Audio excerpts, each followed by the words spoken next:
Angelica. I think all good. Okay. So I will say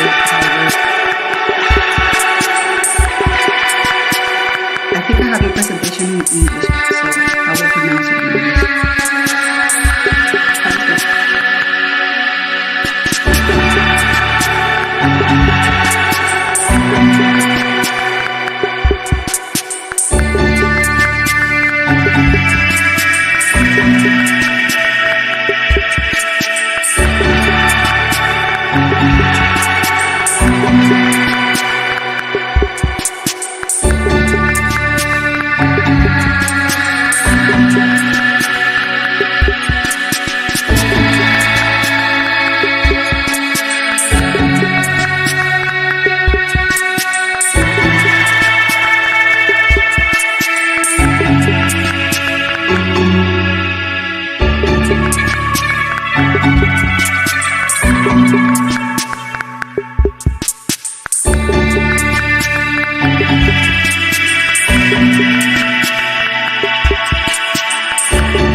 Buenas tardes a todos. Good afternoon, everyone.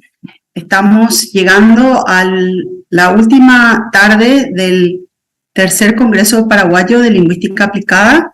Tenemos una última media jornada con muchas presentaciones muy interesantes. Entonces, estamos aquí para compartir la siguiente conferencia magistral que nos estará compartiendo la profesora doctora Angélica Galante. Voy a cambiar ahora el inglés para introducirla y introducir también su conferencia. Dr. Angélica Galante, she is the president of the Canadian Association of Applied Linguistics. She is an assistant professor in language education at McGill University and director of the Plurilingual Lab. Her research examines language pedagogy in multilingual settings, social factors in language development, and plurilingual and pluricultural competence. She is the recipient of the prestigious Pat Clifford Award for Excellence in Educational Research by the EdCan Network. Her work can be found in journals such as Applied Linguistics, TESOL Quarterly, International Journal of Multilingualism, and Applied Linguistics Review. She will be sharing with us the conference, the keynote address, Plurilingual and Decolonial Pedagogy for Language Learning and Empowerment, Bridging Theory into Practice in South American Language Classes. Welcome, Angelica, and thank you very much once again for being with us this afternoon. Thank you very much, Valentina. Muchas gracias. Estoy muy feliz de estar aquí con todos ustedes.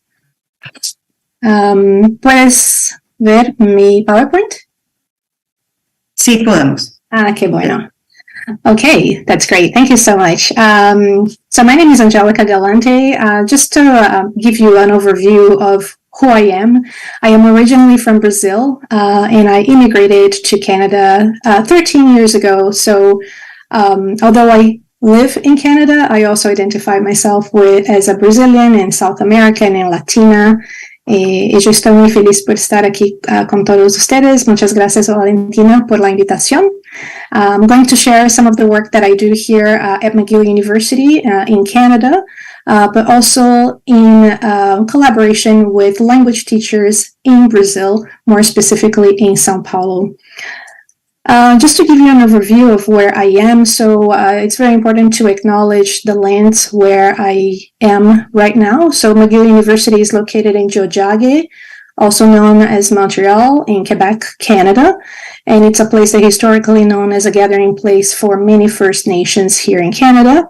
And we recognize and respect the Danyagirhaga as the traditional custodians of the lands and waters on which we meet today. I would also like to acknowledge the lands of the place where we conducted the research. São Paulo, no Brazil, is situated in indigenous lands as well, and I'd like to show my respect for the contributions of many indigenous peoples whose lands have been stolen. Some of them are os Pancararu, Pancararé, Guarani Mbia, Tupi, Guarani, Kainagang, Terena, Krenak, Funio, Guarani, Aitkum, and many other indigenous peoples. In the state of São Paulo, there are over 40,000 indigenous peoples living there, and that represents 5% of the population, the indigenous population of Brazil. To give you an outline of what I'm going to talk about, first, we are going to take a look at the multilingual, plurilingual turn in language education, and then more specifically, the work that I do with plurilingualism and decoloniality in language education. I'll show the research questions for this particular study, show a little bit of the data collection, analysis, results, and conclusion. So throughout the presentation, there will be some examples of pedagogical practice as well. So those of you who are language teachers, you might find that a little bit more interesting.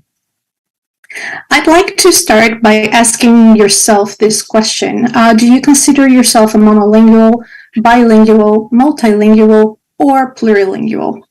You are welcome to enter some thoughts in the chat, but I'd like you to kind of try to find yourself and how you identify yourself as a language user. This will be important because this is also a question that I asked the participants in the study, and then we can see some of the results. And some of you might be asking this question, what do you mean by bilingual? What's the difference between multilingual and plurilingual? And throughout the presentation, hopefully this will be clear to you. So, to give you a very brief overview of where we are in language education, many scholars are working with the concept of language in the multilingual or plurilingual turn in applied linguistics. That means we don't see language as isolated in our brains or in our repertoires. We see not only languages, but many other resources as part of our repertoire. So instead of seeing ourselves as a language user, it's more like a user of our repertoire. And what does that mean? The repertoire includes different languages, different varieties, different dialects, different cultures, different semiotic resources. It could be the body, gestures, multimodality, and very important, we bring our lived experiences into the language classroom. So this idea of moving away from the linguistic items such as grammar, reading, writing, to really include all the resources that we can bring to the language classroom. So this means that if you are a teacher of English, or if you're a teacher of Spanish, or if you are teaching Guarani, you're not only going to be teaching that particular language only, you are, of course, but you are also going to be asking your students to bring all this repertoire of knowledge or these funds of knowledge to the classroom. So this theorization really positions ourselves not as a monolingual user, as a teacher, but also as a plurilingual teacher. Even if you don't speak many languages, that's not the point. The point is, even if you speak different varieties of the same language, for example, you are able to understand Spanish from Paraguay, Español de Zaragoza, entonces tú eres una persona plurilingüe already. So that's very important to mention. So it doesn't mean that you have to be speaking languages proficiently. So in a plurilingual framework, language is part of this overarching repertoire. So it includes here, very important to mention, languages at different proficiency levels. So to give you an example, yo hablo un poco de español, pero no sé escribir en español. Mi escrita no es muy buena. So does that mean I am a user or a plurilingual user if I only know how to speak or how to listen to Spanish, but I don't write in Spanish? Absolutely. Of course, if I would like to develop my writing in Spanish, then I will focus a little bit more on my writing. But that doesn't mean I am deficient in writing in Spanish. So a plurilingual approach really focuses on the strengths. It's a strength-based approach where we see what students are already capable of using. I'm not alone in this quest. There have been several people over the past 20 years, mostly publishing books. And these are only a few of the books that we see available, and also advocating for a plurilingual pedagogy. Sometimes the names are a little bit different: multilingual pedagogy, plurilingual pedagogy, or translanguaging pedagogy. But I use plurilingualism as an umbrella term here, and I'll tell you why I decided to do that. However, of course, we face problems in language education. We are still used to thinking about language education in a colonial mindset. For example, if we're teachers of one particular language, we have a tendency to think, oh, I'm going to be speaking in this language only, and I want my students to produce that language only. I don't allow students using other languages. It's important that they reach the native speaker level. So all these ideas that have been constructed within a colonial mindset, they're not going to be present in a plurilingual approach. So we are going to be rejecting these formal ideas of language in terms of being a monolingual speaker or becoming a native speaker of that particular language. So the overall aim is that we make students, or we help students see themselves as plurilingual speakers. Now, moving on to the context of the research that we have conducted, here is São Paulo, Brazil, and it's very likely that the context is similar in other countries in South America and other cities as well, where a lot of people have language anxiety when learning a new language, especially among adults. There is this pressure that I focus here on English because English tends to be the international language that most people want to acquire. And very few people are able to speak English, very proficiently. So there is this idea that, oh, I don't speak English, I am deficient. I don't speak English, I cannot communicate with people. Or I don't speak English, I cannot get a good job. This idea, of course, English is a very powerful language. And there are other languages as well that people don't even try to learn because of their experiences learning a language or learning English as a second language, as a foreign language. So basically the point of the research that we conducted was to really shift the idea of the learner into not trying to speak English as a native speaker, but try to see yourself as a plurilingual speaker, even value the languages that you already use or the varieties that you already use. And of course, you can learn an additional language. So I got this quote from Bell Hooks because I think that's very important in terms of language education and decoloniality. So it's not the English language that hurts me, it's what the oppressors do with it, how they shape people to become a territory that limits and defines how they make it as a weapon that can shame, humiliate, and colonize people. So in Brazil and other countries in South America, English is also a tool of linguicism. So if you don't speak this particular language, you are seen as a deficient user of language. So I decided to combine two frameworks here, plurilingualism and decolonial pedagogies, because I can see them as they collaborate very well, especially for pedagogy. And then we can take a look at how we translated this into practice as well. So plurilingualism and decolonialism, they may be from different disciplines, but they merge in several areas. So I put here for plurilingualism at the very end, it creates spaces for the target language of instruction and students' own languages and cultures in the language classroom. So if you are teaching in a plurilingual approach, you are going to be valuing all of the languages and cultures that students already have and bring this to the classroom. If you don't bring this to the classroom, then you're not using a plurilingual approach. And on the other hand, here with decolonialism, examines the role of language in society, how language can be gendered, classified, racialized, also with cultures and ethnicity. And right in the middle, I put here that both value linguistic hybridity. A veces cuando cambiamos de idioma, diversity, non-standard varieties as well.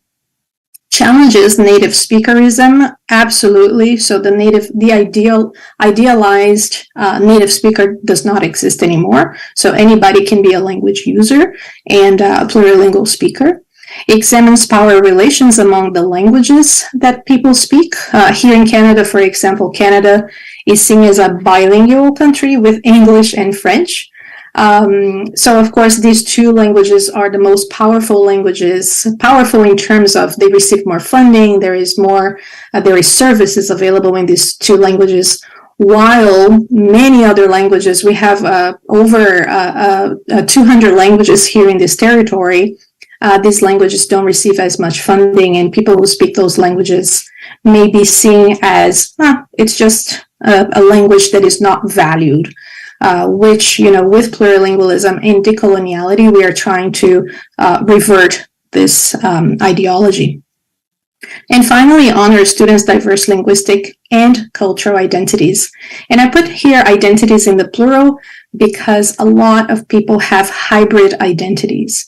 So it's important to recognize different identities as well. So I got another quote here from Macedo to explain what we mean by decoloniality in language education. So here, of course, he's talking more about EFL teachers, English as a foreign language, but I would say language teachers in general.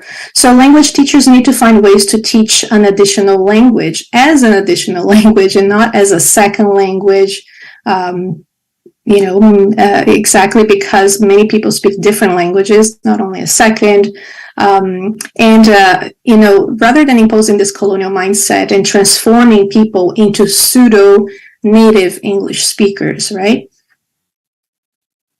So what I mean by plurilingual pedagogies, I am influenced by many scholars that have been working with language from different approaches.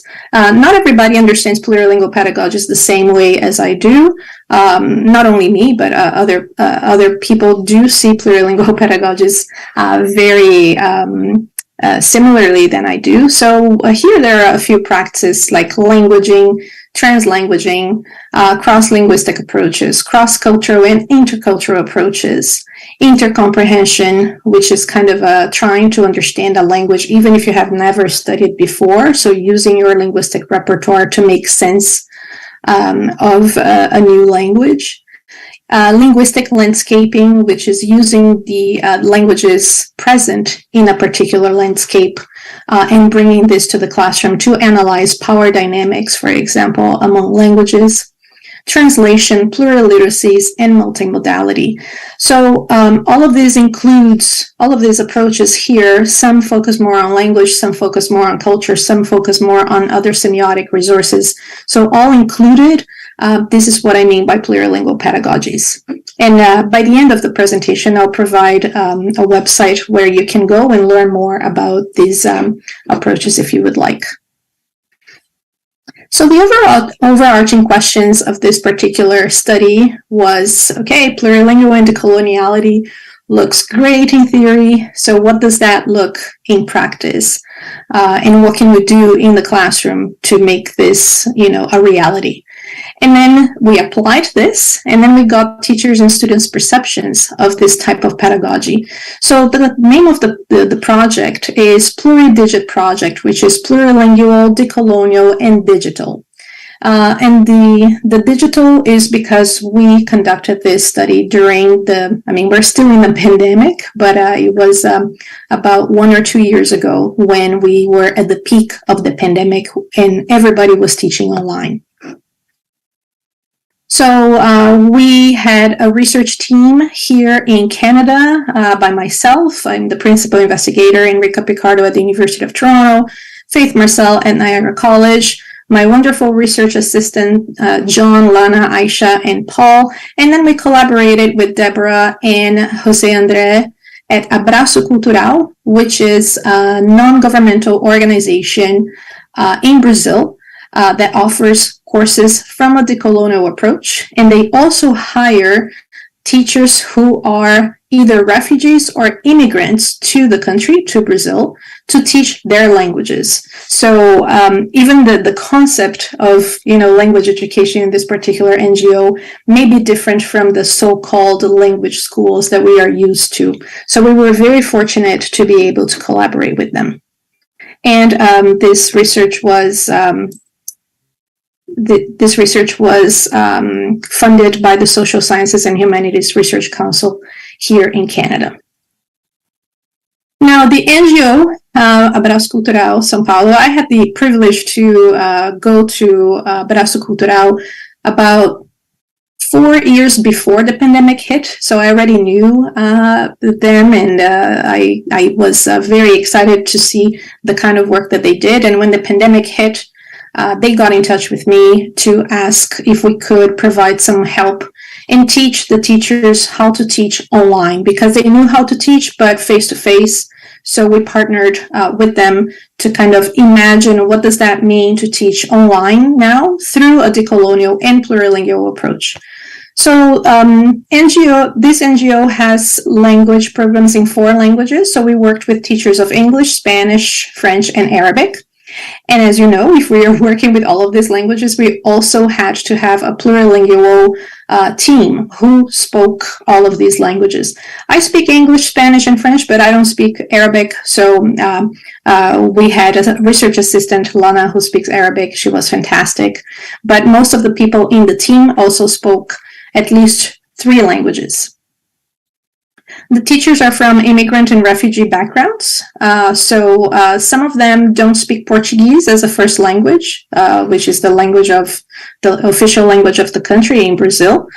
Many of them spoke 3, 4 languages. Some of them were teaching 2 languages at the same time. So plurilingualism is something that they were using already, which is very interesting. They didn't know the theoretical framework of plurilingualism, but that's something that they were already using. And the materials that they were using were materials that was designed by the NGO, and there was a lot of content of social justice and intercultural related topics, especially because the teachers were also from other places other than Brazil. And most of the students were Brazilians, speakers of Portuguese as a first language. So Abraço Cultural has a very interesting way of working. It's already decolonial. They already go against, formal structures of what language education looks like. For example, they don't have language tests at the very end of the program where they measure students to the native speaker level. It's a different type of assessment, more ongoing assessment. So the kind of work that they were already doing went very well in line with what we wanted to do.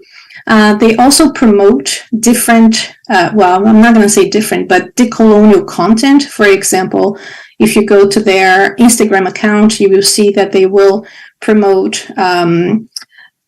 for example, Dia da Mulher Negra Latino-Americana, so different types of celebrations or celebratory days instead of, happy and Merry Christmas. So they're going to be moving away of things that are already kind of like we already know in society. So they are mainly promoting decolonial content, which is very, very exciting. The participants were 12 teachers, all refugee or immigrant language teachers. There were 103 students who participated, which was a success considering it was a volunteer. And also we were in the middle of the pandemic. And we designed these tasks, and I'll show you a little bit of the tasks for 14 courses, but in 4 languages: English, Spanish, French, and Arabic. So while we were focusing on the English course, Spanish course, French course, and Arabic course, you will see that sometimes we were mixing languages even at the design of the tasks. Sorry, Angelica, we have about 5 minutes. Yes. The courses, let me go straight to the courses because the teachers were teaching via Zoom, and our work was to provide projects for the students to do online. So I'll show you some of the projects that we did. We used a platform called VoiceThread, especially because we wanted students to focus on developing their voices in a language, in the target language. So we had 5 projects per course, and the 5 projects represented the unit. So each course had 5 units. So we developed 5 tasks, and these tasks had 3 different steps. So the first one was mainly to watch a video and then answer some questions using an audio. So students would do this asynchronously, so they could do it by themselves at any time. So they have about 1 or 2 weeks to complete that. In step number 2, it was a little bit more personal. So we would continue with the theme. The theme was usually a decolonial theme, and then the students had to think about this theme and use language using their own lived experience. And in step number 3, they would interact with each other. So as you can see here, of course, these are the research assistants. They are talking about the topic. They are interacting with the students, but the students would also interact with each other there. So it was very interesting to see this work. So it was some type of work that students had to, it was self-centered and it was self-motivated. Students had to go there and do it by themselves. And we, the teachers, or we, the research assistants, we were mainly being a part of the project with them, but we were not really teaching them the language. So I'll move on to some of the data. The teachers' perceptions of this project, they talked about 5 main affordances. The first one was that students felt really empowered to use the language. They learned language through a decolonial approach. They had quite a lot of agency in learning, especially because it was self-directed. They also learned plurilingual and pluricultural dimensions of language. And finally, the language that they were using or how they were using, they felt that it was very real life oriented. I'll move on to talk a little bit about what students said. So remember in the very beginning of the conversation today, I asked you if you consider yourself a plurilingual speaker. And we also asked the students, do you consider yourself a plurilingual speaker? And we provided a definition of plurilingualism. And we measured this at the very beginning of the course and at the very end of the course. And here's what we have. So at time 1, at the very beginning of the course, 32% still saw themselves as a monolingual speaker. And at time 2, there was a shift in perception. So they saw themselves as plurilingual and pluricultural. The students' perceptions of this particular project, there were many. So we interviewed the students, and most of the things that they talked about are they felt that they had agency over their own learning. They learned a lot about critical plurilingualism and pluriculturalism, anti-racist and anti-discriminatory pedagogy. They mobilized semiotic resources. They felt empowered as well using the language, and the kind of interaction that they had was quite authentic. Let me move on to the very end because I'd like to talk about our contribution to language education. We really wanted to center students' voices and their plurilingual and pluricultural identities through these tasks and through these goals. It was important for us not to provide any corrective feedback from a native speaker model, especially because we were based in Canada and the students were based in Brazil. So we didn't want that kind of hierarchical approach to be present. So we were participants and the teachers were also participants. Their knowledges were valued, their ways of being were valued, and we tried to move away from Eurocentric language teaching methods as well. We valued all languages and variety, especially with a focus on South America. And important to mention that the decolonial approach that we envisioned was not only including decolonial topics, but was also in the practice that we were doing. The idea of teachers and students working together rather than teachers teaching the students, how to use language. All right, so to finish, I would like to give you an invitation to go to this website in the Plurilingual Lab. We have several resources, speaker series, pedagogical resources, and the pedagogical resources of this research are also posted there. A plurilingual guide, for example, for teachers, if they are interested in include a plurilingual approach in their teaching, and the Pluridigit project with tasks in different languages, Spanish, English, French, they're also posted there. And finally, I'd like to invite you, I'm also the president of the Canadian Association for Applied Linguistics, so I'd like you to invite you to submit your papers also to our conference. It's going to be a hybrid conference, so you can also join us via Zoom, and I hope to see you there. And without much further ado, I would like to thank you all. Aguji, muchas gracias. And I look forward to connecting with you. Well, thank you, Angelica, very much for this wonderful presentation. It is a great honor for us to have you here. I have one quick question because we are right on time to begin our next session, but I just would like to ask you, considering this approach, how do you think this approach could help plurilingual contexts such as our country, where we have two official languages as well as multiple other languages, including indigenous languages? Absolutely, and thank you so much for mentioning this, because in Canada, or where I am located, Montreal is a very multilingual city, and we really can't do anything. We can't really teach languages not including the languages of the students, because we have people from all over the world. So what happens here is the educational setting is still not doing it. So a lot of people are feeling oppressed when they go to the language classroom, especially adults who don't feel validated as a plurilingual speaker. So if you already have this in your context, that's the best, because you really you have the setup very ready and it's comfortable to be using a plurilingual approach. So I see this as a wonderful marriage between the contextual affordances that you already have with the approach.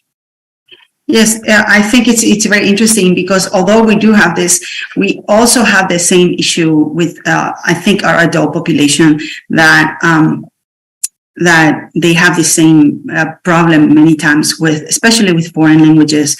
So I would like to ask and maybe invite you to maybe if you're interested in maybe having something working together with you guys and do a replication or something similar here in our country. So thank you once again. I cannot extend myself too much longer, because we have a series of other also international speakers who are coming into the next sessions, and they're in Europe, so they're like several hours ahead of us, so it's pretty late at night. But I would like to contact you shortly after this event to see if there's a way that we can maybe engage in some kind of a project together. Absolutely, please do, because I would love to work with you. Thank you very much. And muchísimas gracias a la profesora Angélica Galante de la Universidad McGill de Canadá. Apreciamos muchísimo la perspectiva plurilingüe, pluricultural que trae especialmente para nuestro país, que es un país que está reconocido constitucionalmente como un país pluricultural, pero oficialmente bilingüe. Así que muchas gracias, Angélica, y esperamos tenerte de vuelta muy pronto, y voy a ver si es que puedo presentar algo para el 15 de diciembre. Vamos a hacer una campaña aquí para que nuestros colegas podamos estar colaborando y presentando algo en la conferencia que se llevará a cabo en Canadá. Muchas gracias.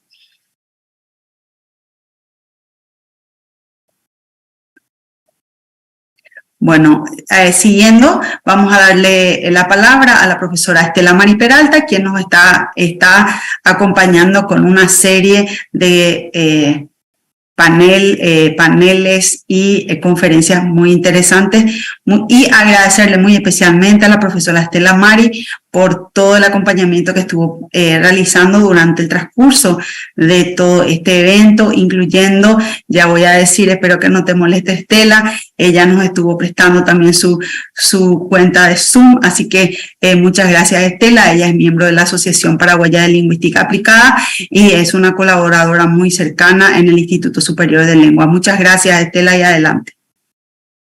Bien, gracias, Valentina. Y sin muchas vueltas, entonces empezamos con nuestro panel, ¿verdad? Que está relacionado con los estudios lexicográficos. Tenemos un panel conformado por docentes, investigadores de diferentes países.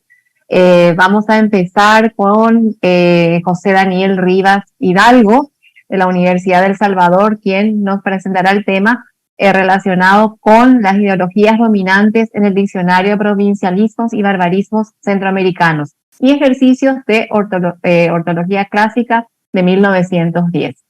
Daniel, tenés tu presentación a mano, la podés poner para que la podamos ver y te escuchamos con mucho gusto. Hola, buenas tardes.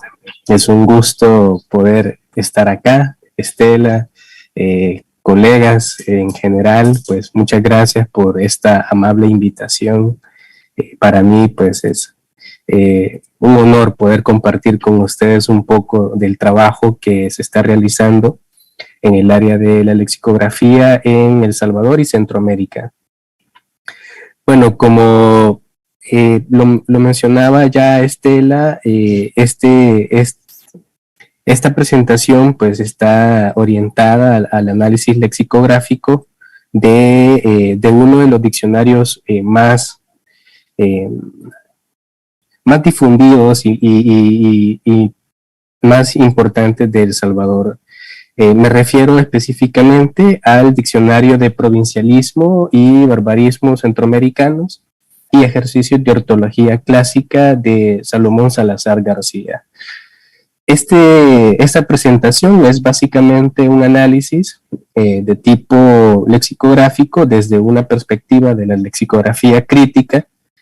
Este análisis está hecho bajo un método que se propuso allá por el 2010 en adelante, que se llama análisis crítico del discurso lexicográfico, que estuvo en el área de la lexicografía hispánica, estuvo a cargo de la doctora Susana Rodríguez Barcia, que es justamente de quien se ha retomado esta metodología y se ha tropicalizado y se ha aplicado a un diccionario propiamente de El Salvador. Entonces, bueno, realmente a mí me gusta más conversar, ¿verdad? Así que me gustaría presentarles nada más un poco sobre los diccionarios.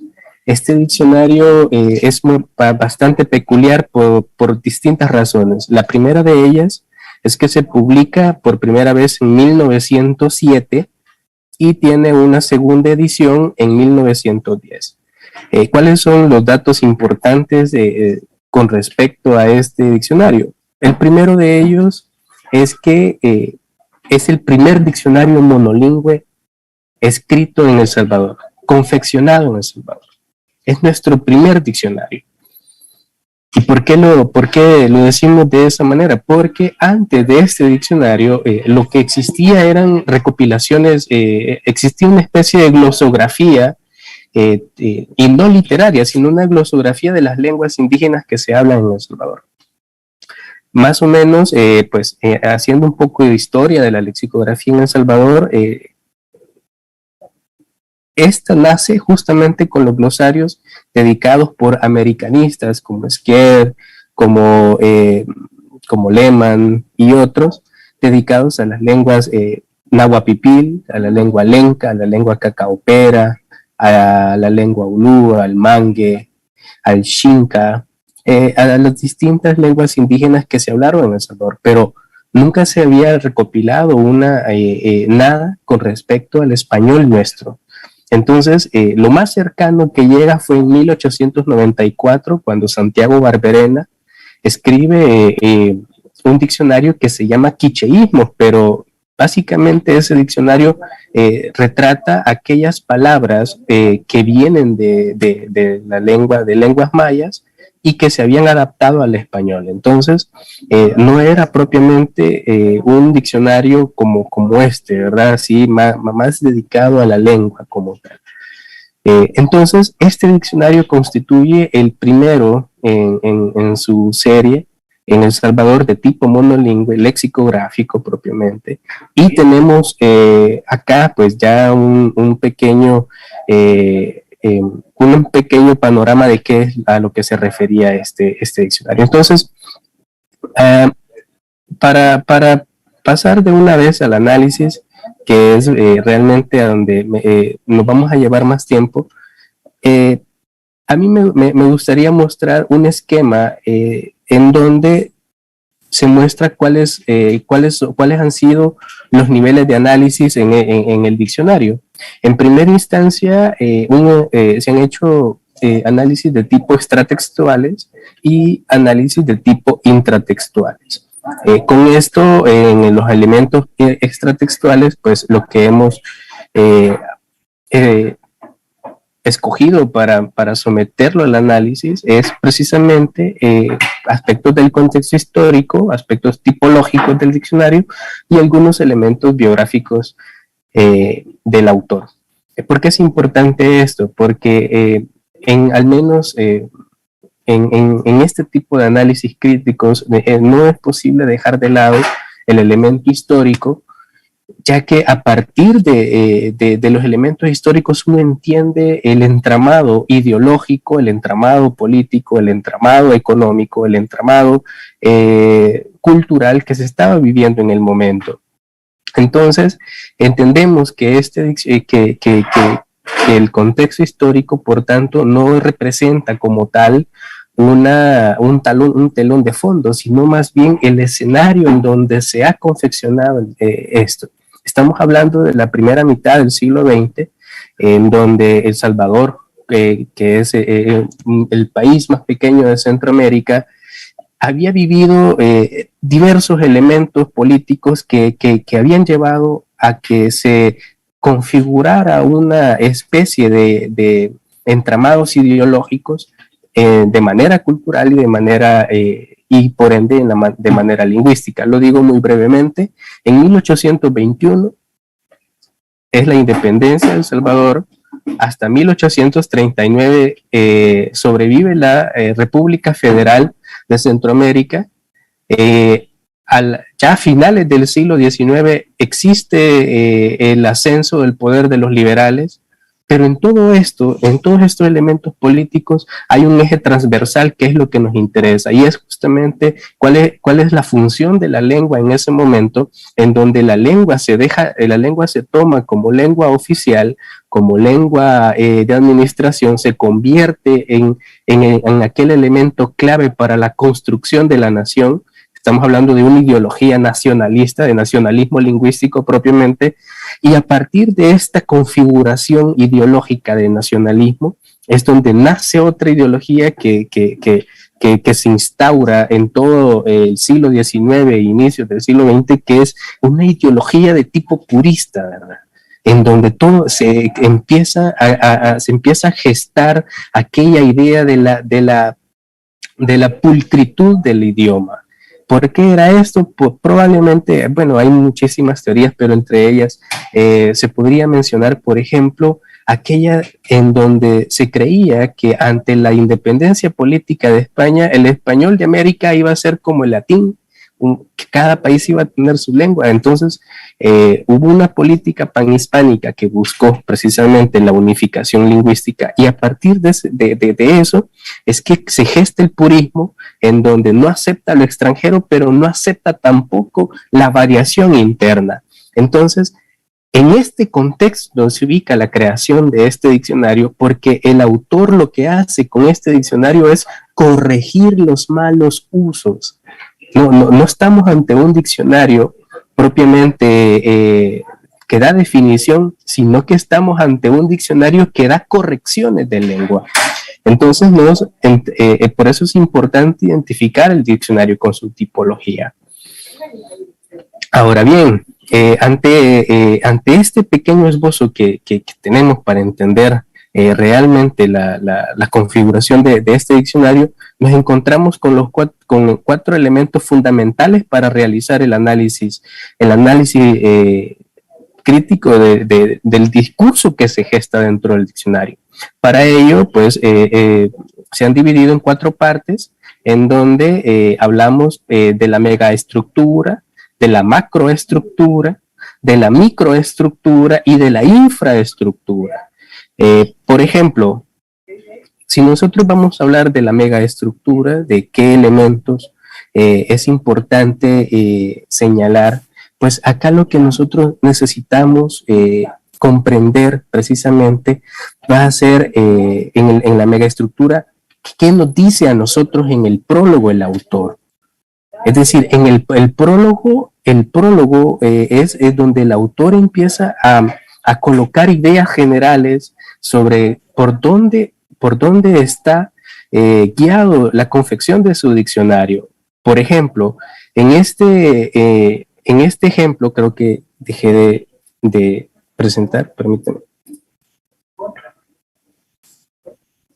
Perdón. En este ejemplo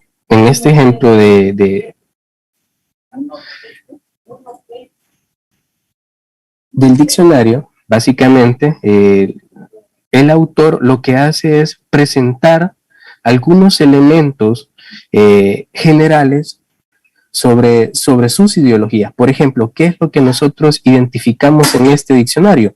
Bueno, lo que identificamos en el diccionario es precisamente que el autor primero dice que es un diccionario pedagógico, pero con eso entonces entendemos que dentro del discurso pedagógico existe también un espacio de normatividad. ¿Por qué? Porque el diccionario es siempre visto como un instrumento de autoridad. Difícilmente alguien va a cuestionar, más en esos momentos, ¿verdad? Y va a cuestionar la veracidad del diccionario.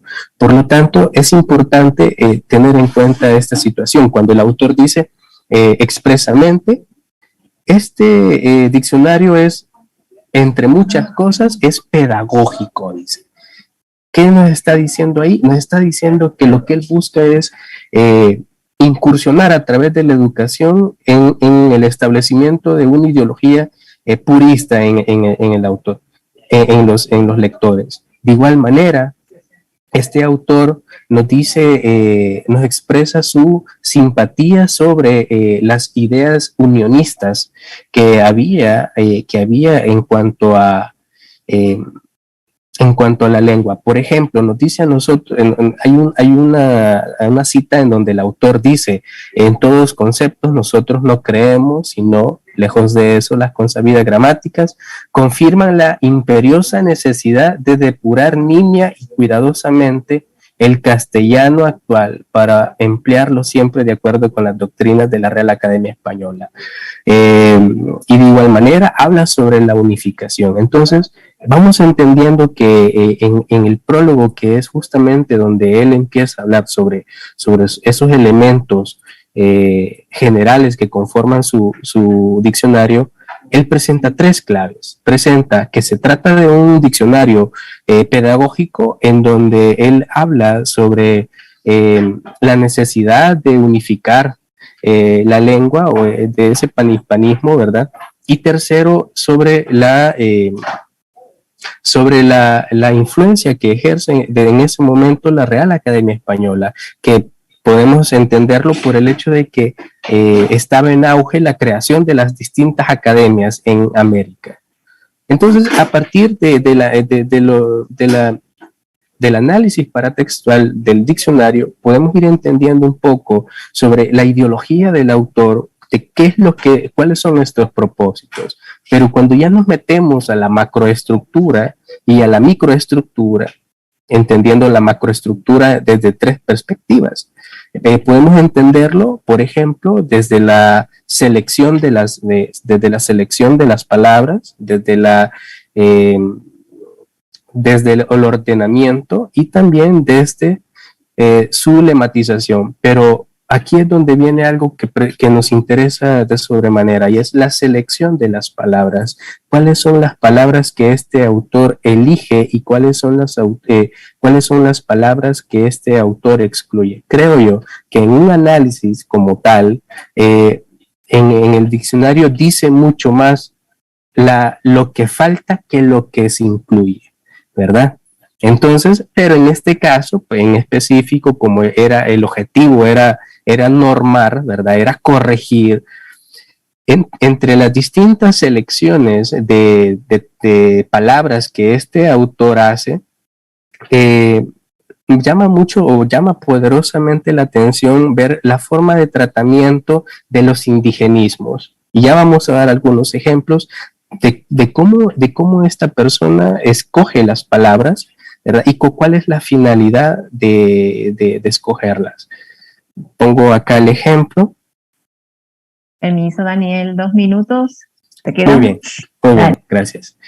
Entonces voy directamente al ejemplo para poder ir acabando.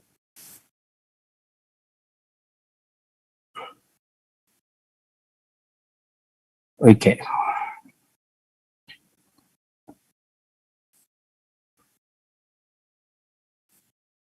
Acá está. Muy bien. Entonces, si nosotros podemos ver la forma en cómo este autor escoge, este es un ejemplo de cómo el autor presenta la información. Por ejemplo, él dice acá, ilote. ¿Qué es ilote? Y obviamente se refiere a la palabra elote. Entonces, y agrega una parte acá que dice la gente safia, ¿ya? Entendiendo como tal. Y luego da la versión correcta y lo compara de otras maneras. Entonces, de esta forma, el autor lo que va haciendo básicamente es ir presentando palabras frente a su corrección. Así que para terminar, pues me gustaría cerrar, bueno, para cerrar esta intervención, a mí me gustaría mencionar que en este diccionario, al momento de abordarlo desde una perspectiva crítica, básicamente lo que se está haciendo es entender cuál es la configuración ideológica que en los que se confeccionaban los diccionarios en ese momento. Al momento de abordarlo desde un método como este, básicamente lo que estamos haciendo es presentar una forma de presentar las formas en que el autor ha incluido estas ideologías. En la microestructura analizamos las definiciones y también las modalizaciones discursivas. Cuando el autor, por ejemplo, habla de lo que debe o no debe decirse, una modalización deóntica entre la modalidad volitiva, entre lo que es bueno y lo que es malo, ¿verdad? Y en la infraestructura ideológica vemos cuáles son sus fuentes, y en la estructura ideológica vemos precisamente esos tres elementos que hablamos al principio. Un elemento pedagógico que estaba anclado con principios panhispánicos del purismo en su diccionario. Así que con esto cierro y pues quedo atento ante cualquier consulta que ustedes tengan. Y gracias, Daniel. Para el final le irán las preguntas, entonces, a Willebetendebe. Ne, con añas en dudas y nada, Boejara Lilian Astrid Ciro. O sea que vamos a escuchar a la doctora Lilian Astrid Ciro, que viene de la Universidad del Valle de Colombia. Lilian, adelante. Muy buenas tardes para todos. Muchísimas gracias por la invitación a este panel. Y pues agradezco especialmente a la profesora Estela Peralta por la invitación. Bueno, voy a empezar a compartir, creo que ya, sí. Voy a ver que se hace grande. Bueno, entonces, pues también voy a seguir en la línea del profesor Daniel. Me voy a focalizar en este tomo 13 de las impresiones de un viaje a América de Gutiérrez de Alba. Pues primero, una breve contextualización del autor. Acá ustedes pueden ver una acuarela, es un autorretrato que el mismo autor hizo de él y que aparece en estas obras de las impresiones de un viaje a América. José María Gutiérrez de Alba fue un escritor, periodista, dramaturgo español que tuvo una misión diplomática en el país ya a finales del siglo XIX, porque al gobierno español le preocupaba la manera en que Colombia no se había manifestado para establecer otra vez relaciones con la metrópoli luego del proceso de independencia. Entonces, pues lo enviaron al país. Él estuvo entre 1870 y 1884 y durante ese periodo escribió los 13 tomos de su obra, Impresiones de un viaje a América, que todavía pues aparece como manuscrito. En el 2012 se publicó una compilación, pero pues en esta publicación importaba más dar cuenta de lo que eran los dibujos que él hacía, las acuarelas y todo esto, y no tanto, por ejemplo, lo que fue el vocabulario. Ese sí está totalmente inédito. Efraín Sánchez, él es el que ha hecho pues la transcripción de estas obras, pero pues que todavía no han sido publicadas en su integridad. Dice que la obra en su conjunto aporta matices y elementos sutiles o poco registrados con anterioridad a su manuscrito de la sociedad colombiana en el siglo XXI, y resalta lo que son las imágenes porque representan una adición sustancial a la memoria visual de Colombia. Digamos, también es un esfuerzo individual por mostrar lo que es esa síntesis histórica de la nación colombiana. De hecho, a Gutiérrez de Alba muchos lo han catalogado como un cronista tardío. Pues ya como les he dicho, pues nos vamos a focalizar ahora en el tomo 13 de esta obra, que se titula Vocabulario explicativo, ampliación de algunas ideas y explicación de algunas palabras contenidas en esta obra. Este manuscrito está datado de 1884 y en el mismo título ya se evidencia como un glosario escondido por cuanto es subsidiario de todos los otros 12 tomos. En lo que tiene que ver con la superestructura, pues lo que vemos es que no hay prólogo ni nada, o sea, simplemente tenemos el título y de una vez ya se empiezan con los artículos lexicográficos. Pero en el tomo 1, Gutiérrez de Alba sí daba a entender su intención de realizar este vocabulario. De hecho, él lo denomina como un apéndice y dice que lo que buscaba era que constaran nombres científicos, la explicación de frases o palabras de uso especial en cada región y donde se amplíen algunas ideas ligeramente apuntadas en el relato. Como les digo, esto solamente aparece en el tomo 1, que fue que está datado en 1870. En cuanto a la lematización, ya en el aspecto macroestructural, lo que observamos es que no hay homogeneidad, por cuanto aparecen, por ejemplo, en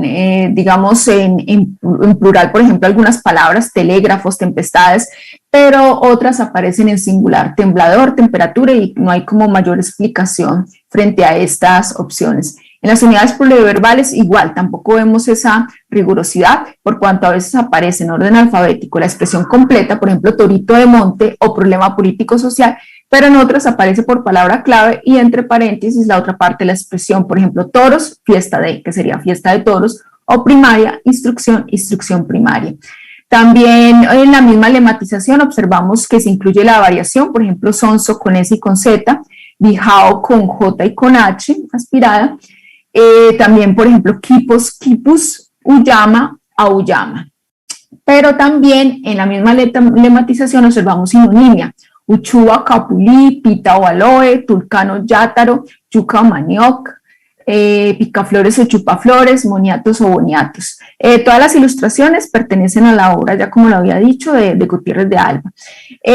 Pero la sinonimia no solamente aparece allí en la lematización, que vemos que también es muy dispersa en este sentido, sino que también aparecen definiciones sinonímicas, como en el caso de aguarapalma, aunque este tiende más a la hiperonimia. Y también aparecen en la misma definición, por ejemplo, volada, sinónimo de engaño, burla, pega o mala pasada, samuro, nombre que en algunas comarcas se da al gallinazo. También en la lematización aparece el nombre científico, es el caso de perezoso o perico ligero, esta entrada, pero esta nomenclatura científica también aparece como una especie de apéndice al final de este tomo 13, en donde hay una correspondencia entre el nombre vulgar o popular y el nombre científico de plantas y de animales.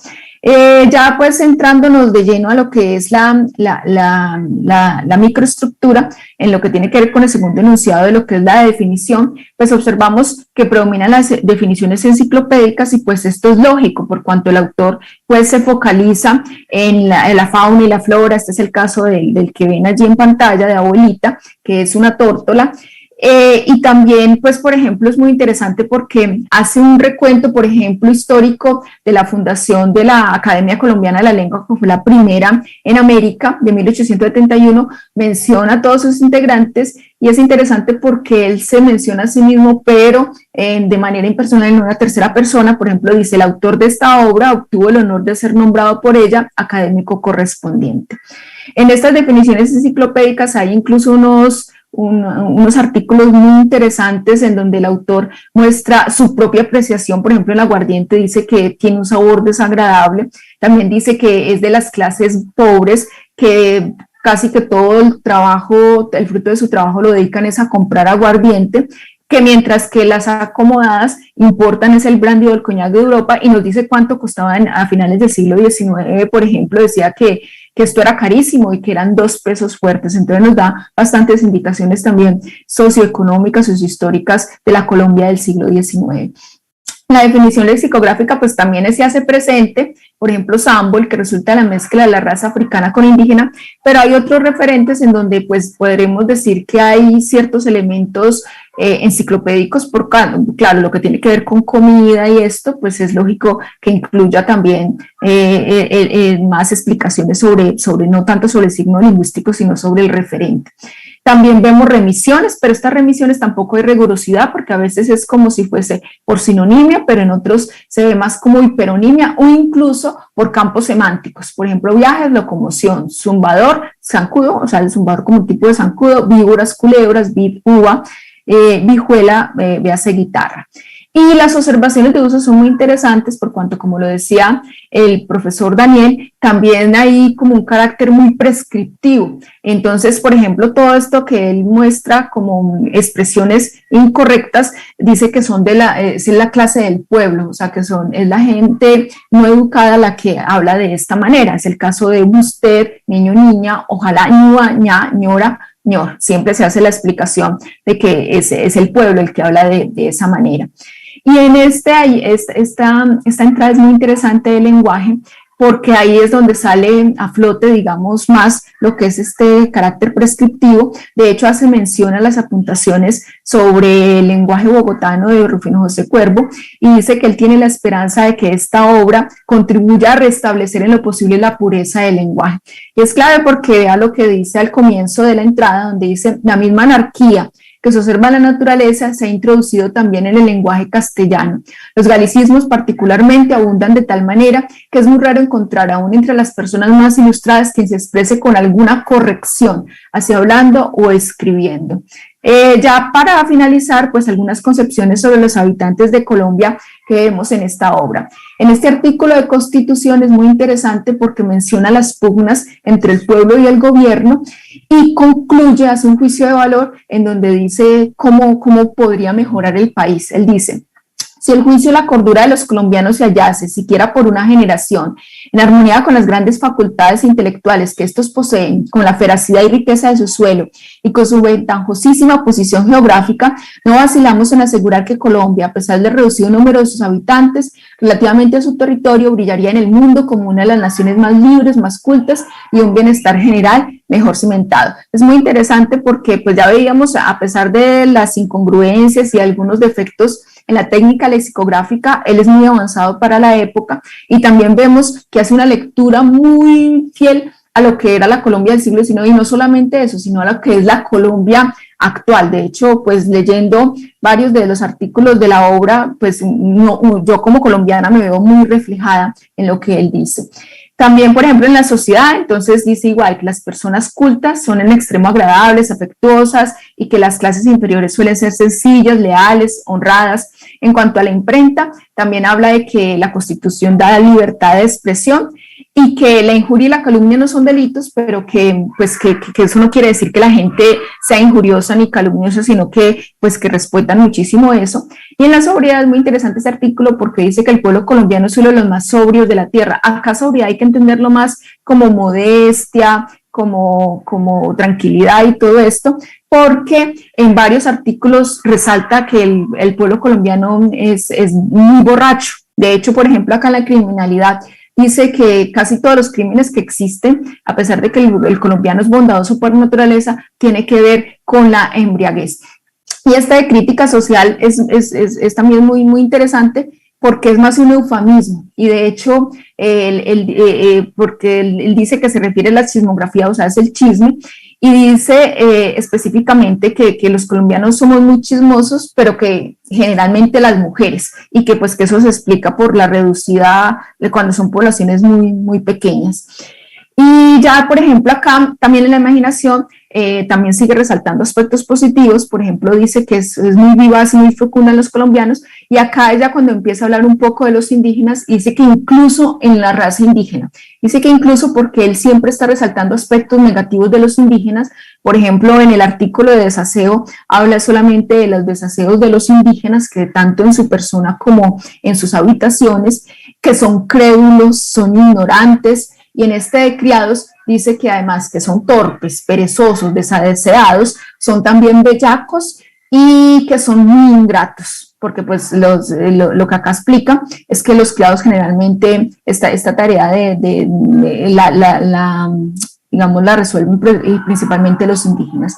En cuanto a los negros, no hay mayores explicaciones, y apariciones en el vocabulario. Hay una entrada donde dice que se ubican básicamente en los estados del Cauca y la costa. Hay que recordar que en ese entonces Colombia se denominaba Estados Unidos de Colombia, y que eso se explica porque eran las personas esclavizadas que habían llegado de África y que les habían puesto allí tareas en la minería y tareas agrícolas. Pero, por ejemplo, acá en Boga es en el único en donde menciona un poco el carácter de los indígenas, de los negros, perdón, y porque dice que los bogas son generalmente los negros y los ambos, y dice que el duro ejercicio a que viven entregados y la carencia absoluta de educación hace de estos hombres unos seres de costumbres brutales y licenciosas, esclavos de sus necesidades materiales, sin más ley que el castigo, ni más esperanza que la de satisfacer los apetitos de su materia. Entonces vemos que es bastante fuerte esa apreciación, pero también en los artículos podemos observar que fluye el Gutiérrez de Alba escritor, por cuanto es una prosa muy, muy rica también la que nos presenta. Lo que observamos ya como conclusión es que este tomo 13 de las impresiones de un viaje a América es muy interesante, lo que tiene que ver con su concepción lexicográfica, como dije, que era bastante avanzada para su época, y también por la mirada del extranjero, que realiza una lectura detallada de los usos y costumbres de la Colombia de finales del siglo XIX. Consideramos que este manuscrito es una mezcla de diversos tipos de textos, o sea, es un diario de viaje, es un cuadro de costumbre, es un repertorio léxico, El diario de viaje porque es el resultado de todo el recorrido que hizo Gutiérrez de Alba en el país, en más de la década que estuvo acá. Y todo esto hace que resulte de gran interés en la reconstrucción de la historia de la lexicografía colombiana. En ese sentido, pues se considera que sería importante realizar una edición metalexicográfica de este vocabulario y su posterior publicación. De nuevo, muchísimas gracias a todos por su atención. Muchas gracias a ti, Lilian, por tu presentación, y las preguntas entonces van para el final. Y continuamos con el panel. Tenemos a la doctora Joana Rivero Belisario con el tema Ideologías y ejemplos lexicográficos de orientación escolar, el culto a la belleza. Bienvenida, Joana. Muchas gracias, Estela. Buenas tardes a todos. Quiero empezar agradeciendo a la profesora Estela Peralta por la invitación a participar en este panel sobre lexicografía. La investigación que hoy compartiremos la hemos titulado Ideologías y ejemplos lexicográficos de orientación escolar, el culto a la belleza. Sigo un poco la línea del profesor Daniel y de la profesora Lilian Ciro. Es cierto que un lugar común en la práctica lexicográfica lo constituye la idea según la cual el diccionario puede ser concebido como un producto ideológico. También es cierto que algunas investigaciones han arrojado que las ideologías se ubican en distintos niveles de la arquitectura lexicográfica. En la selección, presentación y disposición del material léxico, en la escritura de prólogos y prefacios, en la elección de marcas metalingüísticas y diasistemáticas, en el enfoque de las definiciones y muy probablemente en la ejemplificación de lemas y acepciones. Es en este último aspecto donde nos ubicaremos para esta investigación. Algunas investigaciones previas, sobre todo las de Forgas Verdet y las de Lledó, Eulalia, Forgas Verdet tiene toda una tradición en la investigación de esta naturaleza, se han centrado en el ejemplo y han tratado de reconstruir cómo los ejemplos, sobre todo del diccionario de la Real Academia en sus distintas ediciones, parece que son transmisores de contenidos ideológicos, de rasgos socioculturales y de otros aspectos que interesan para la reconstrucción de las ideologías que están en estos repertorios. En nuestra revisión hemos observado que esto no se ha hecho con diccionarios escolares. Hay algunas investigaciones sobre diccionarios escolares y los ejemplos que están en estos repertorios, pero no desde una perspectiva ideológica. Por eso nosotros nos preguntamos, ¿qué contenido transmiten los ejemplos de los diccionarios escolares? Específicamente los diccionarios escolares venezolanos. ¿Es posible establecer una diferencia entre el ejemplo que ilustra una definición, el que amplía la descripción sintáctica de un lema y el ejemplo que contiene y transporta ideologías? ¿Será que por ocultación, por sobreexposición, el ejemplo proyecta una representación social de los hechos que ha ilustrado? ¿Será que la mujer se observa en esta representación de una forma o de otra, cambia la representación de la mujer específicamente en estos repertorios? Y llegamos a este propósito, de velar la representación social de la mujer que subyace en el entramado de los ejemplos lexicográficos de orientación escolar. Decidimos trabajar con 2 diccionarios escolares venezolanos producidos en el siglo XXI, Diccionario Básico de Uso Escolar Larense, publicado en el 2007, y Diccionario Básico Escolar de la Lengua Española Saber, publicado en el 2016. ¿Por qué seleccionamos estos diccionarios? Porque son diccionarios que se utilizan actualmente en Venezuela, son 2 de los últimos diccionarios hechos en el país, y casualmente son los que contienen más ejemplos. Entonces, tomamos estos diccionarios como punto de partida. ¿Cómo analizamos los diccionarios? Seguimos el procedimiento de análisis propuesto por Lledó en el 2004. Este procedimiento de análisis sigue 2 trayectorias. Primera trayectoria basada en los ejemplos con referentes femeninos o con referentes femeninos y masculinos de ambos diccionarios, lo cual arrojó 956 ejemplos, 307 para el Duel, es el primer diccionario, 649 para el segundo diccionario. En la segunda trayectoria organizamos los ejemplos por categorías. Dejamos que los diccionarios hablaran, que emergieran de los diccionarios las categorías que específicamente representan a la mujer. ¿Cuáles son esas categorías? Características y cualidades no físicas, características y cualidades físicas, el mundo profesional y laboral y los espacios privados. El comportamiento numérico de estos ejemplos es como está en pantalla. Los espacios privados ocupan el primer lugar, luego el mundo profesional y laboral, las características y cualidades no físicas, virtudes, vicios, fortalezas y debilidades, y por último las características y cualidades físicas, la belleza, el cuerpo, la apariencia física. Es esta última categoría lo que nosotros compartiremos en esta tarde. El análisis. La mujer, su universo y especialmente su cuerpo y los adminículos que lo adornan tienen su aparición en los repertorios abordados. Eso sí, tratados desde una óptica particular, probablemente la de los firmantes de la obra y quizás la de una parte de la sociedad a la cual pertenecen tanto estos sujetos discursivos como sus discursos. Para que se entienda el alcance de este entramado, baste con señalar que hemos encontrado una representación de la mujer en la que se le vincula el mantenimiento de su apariencia física, a los tratamientos estéticos y rejuvenecedores, al maquillaje y peluquería, a los accesorios y vestimenta, a todo aquello a lo que históricamente se le ha asociado en la cultura occidental. Los ejemplos que conforman esta categoría cuantitativamente son menos numerosos que los agrupados en las otras tres: espacio privado, características no físicas y mundo laboral. Sin embargo, su presencia define una percepción estereotipada de la mujer que debe ser entendida en función del organismo sistémico que es el diccionario. En datos numéricos son 137 ejemplos, el 14.33% del universo total de los extraídos. El contenido de estas construcciones discursivas permite establecer tres bloques conceptuales: apariencia física, acicalamiento y belleza, características globales y comportamiento. Apariencia física, acicalamiento y belleza sería el primer bloque, características globales y comportamiento el segundo, y el tercero, ropa y accesorios.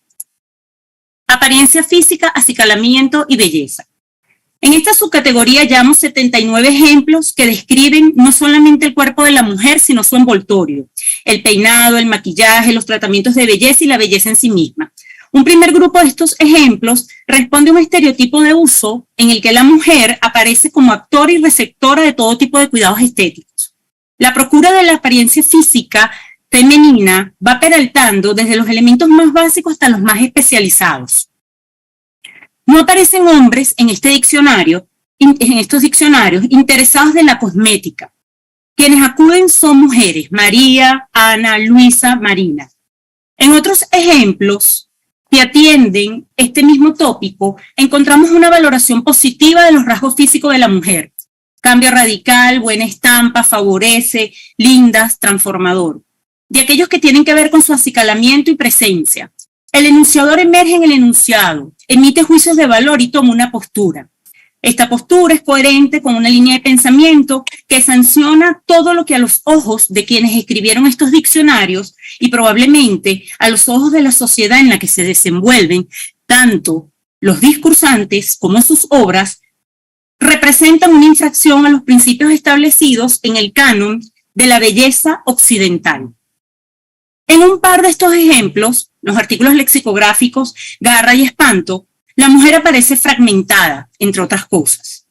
Un segundo grupo de ejemplificaciones que hemos encontrado refuerza en negativo o en positivo otros aspectos físicos relacionados exclusivamente con el peso y la talla.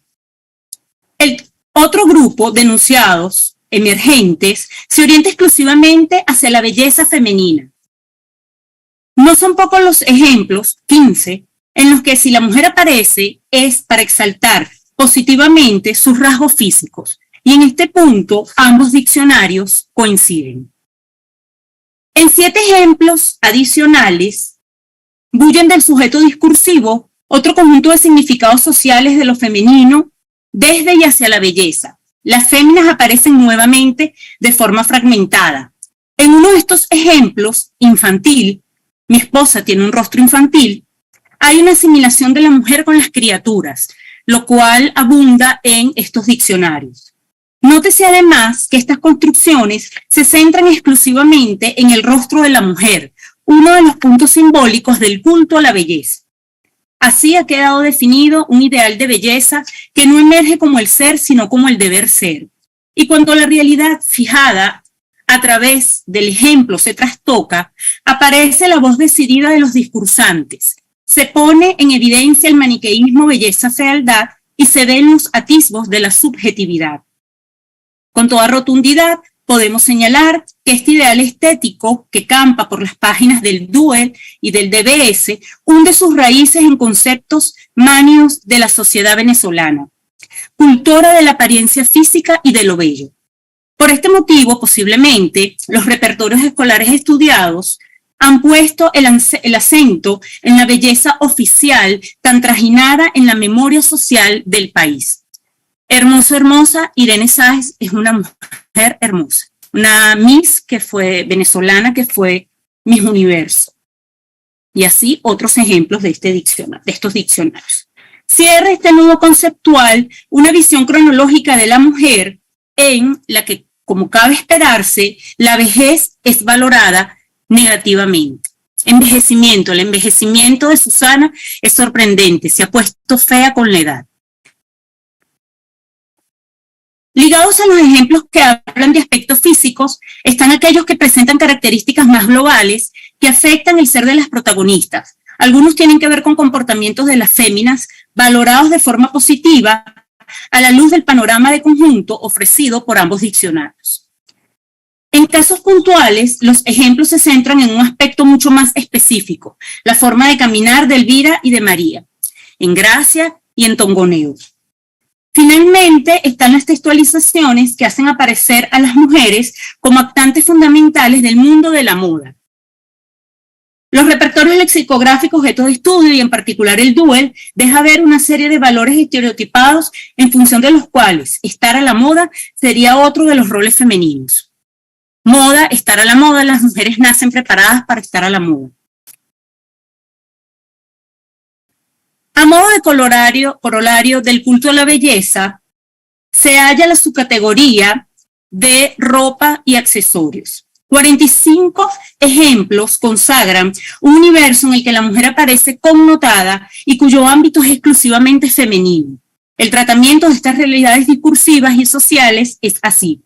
Una primera parte del contenido de los ejemplos, aparezca o no de forma explícita la mujer, tiene que ver con accesorios y otros adornos femeninos.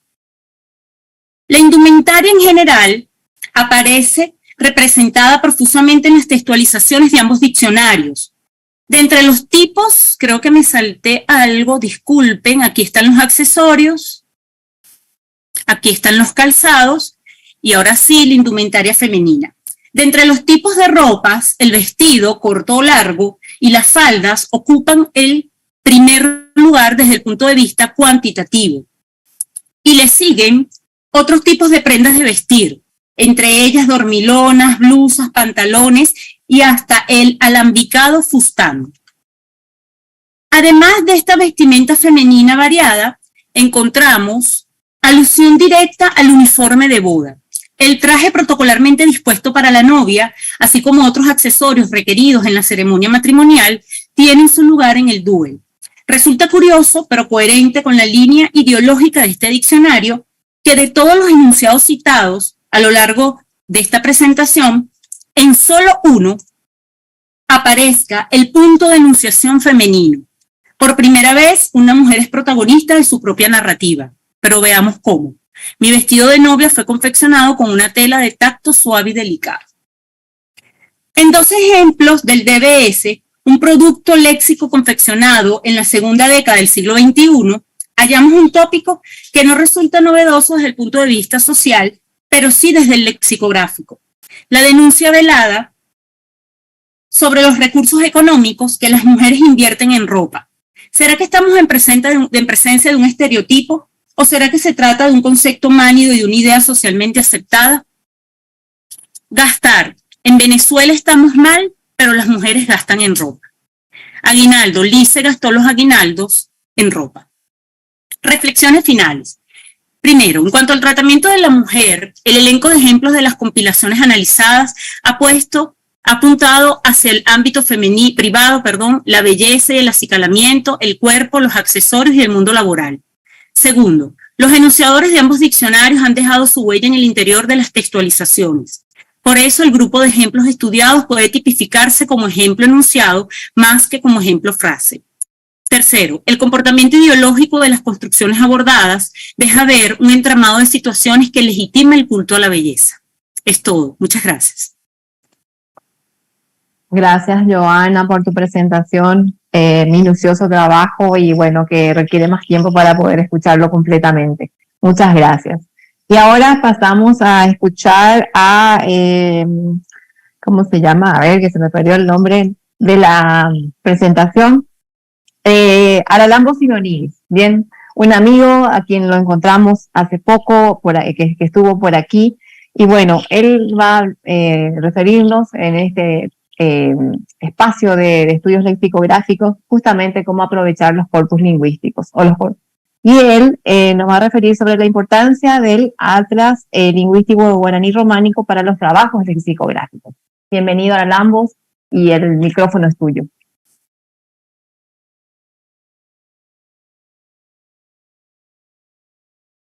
Aquí estoy, bueno.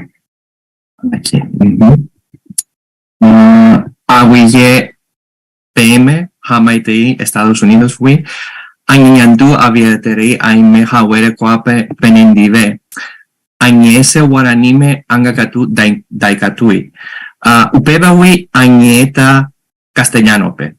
Antes que nada, muchísimas gracias a todos. Me gustaría dar la presentación en guaraní, pero sin embargo no es posible, no es mi guaraní, no es muy bueno.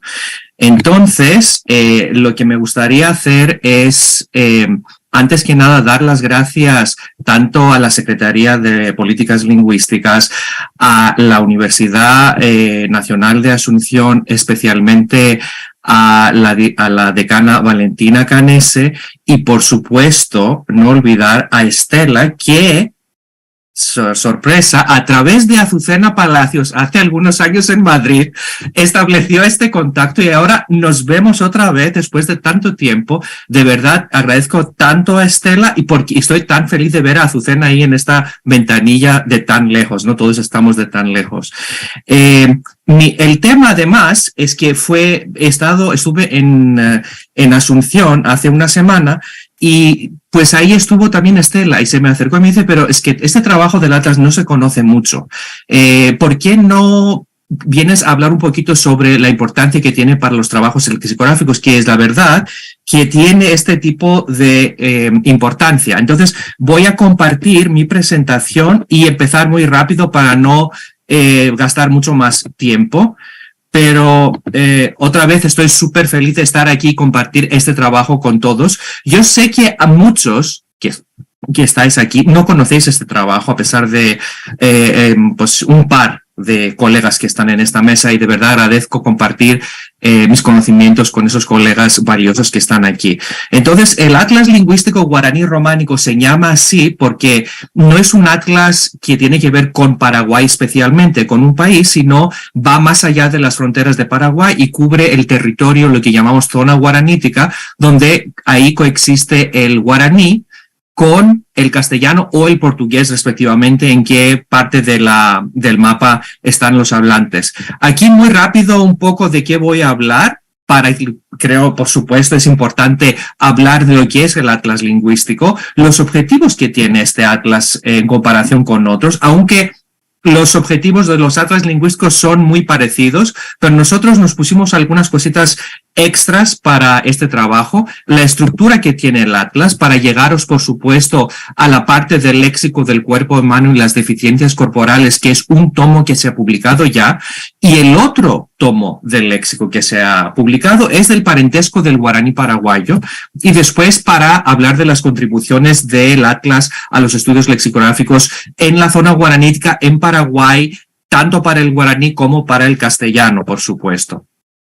Aquí vemos, por ejemplo, un mapa, porque no voy a entrar mucho para mostrar muchos mapas, sobre las localidades y qué es la región que cubre este atlas lingüístico. Se me ha olvidado, perdón, ahí se me va a dar, Estela, me das el permiso de agradecer a mis estudiantes que están aquí, me están viendo ahora mismo, y también quiero agradecer especialmente a Daniel Batten, que es un estudiante aquí en mi departamento de estudios hispánicos, que también está ahora viendo la charla, por haber establecido la página web del Atlas, y dentro de poco va a ser accesible para todos que tengan ganas de ver qué es lo que se ha publicado y los mapas, así que va a ser una cosa ya disponible para todo el mundo. Entonces es, como aquí dice, la obra más moderna de la geografía lingüística. Voy a explicar por qué, no es porque trabajo yo en esta y me encanta lo que se está haciendo, es un trabajo que, como sabemos, los atlas lingüísticos llevan muchísimo tiempo haciéndose. Entonces se inició a principios de los años 90, cuando yo era estudiante de maestría en aquel entonces, en la Universidad de Münster y también de Kiel en Alemania, por los señores profesores Harald Thun y Wolf Dietrich. Y desde 2006 yo me he añadido al cuerpo directivo de este atlas para llevarlo a cabo y llevarlo a la nueva era para que todo el mundo pues tenga acceso a todo esto. Entonces vemos una cronología desde 92, donde se hacen las primeras grabaciones en plan piloto para ver si es que este trabajo vale la pena o no, a llegar a 99, ya hace más de 20 años como vemos, donde ya empiezan las investigaciones de campo a las que yo también he participado.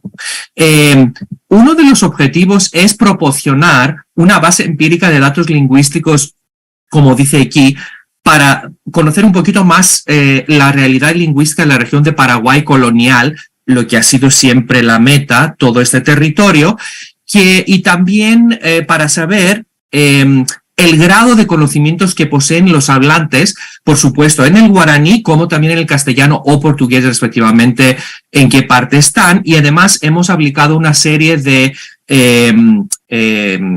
parámetros sociolingüísticos, como se hace en este tipo de trabajos, para poder después medir y comparar los resultados para ver si, por ejemplo, la clase social, en este caso para nosotros es la clase educativa de los hablantes, juega un papel importante.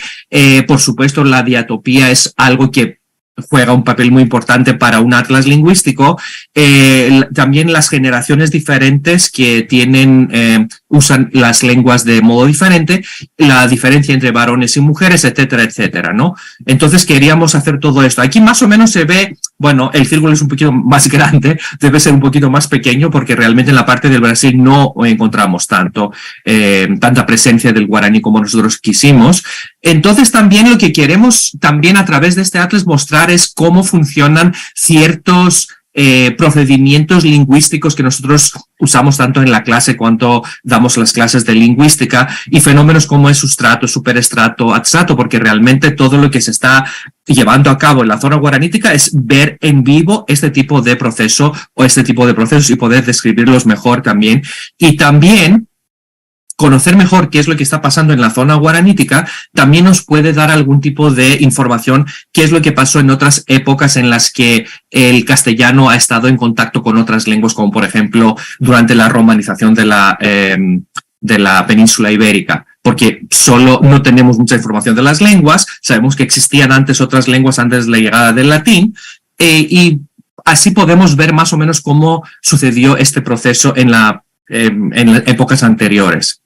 Aquí también un poquito, porque dije que es una de las obras más interesantes y a lo mejor más modernas, porque como mencioné al principio, este atlas lingüístico no se queda dentro de las fronteras de un país, sino cubre un territorio en la que una lengua indígena de origen indígena convive con el castellano y el portugués, y además por primera vez en una lengua indígena, que en este caso es el guaraní paraguayo, no cualquier tipo del guaraní, el guaraní paraguayo, porque siempre hay algún tipo de confusión cuando hablamos de guaraní, porque hay tantas etnias y tribus, etcétera, pero este atlas tiene que ver principalmente con el guaraní paraguayo, que esta lengua está integrada en los mapas y es constituye parte de lo que es el análisis del atlas.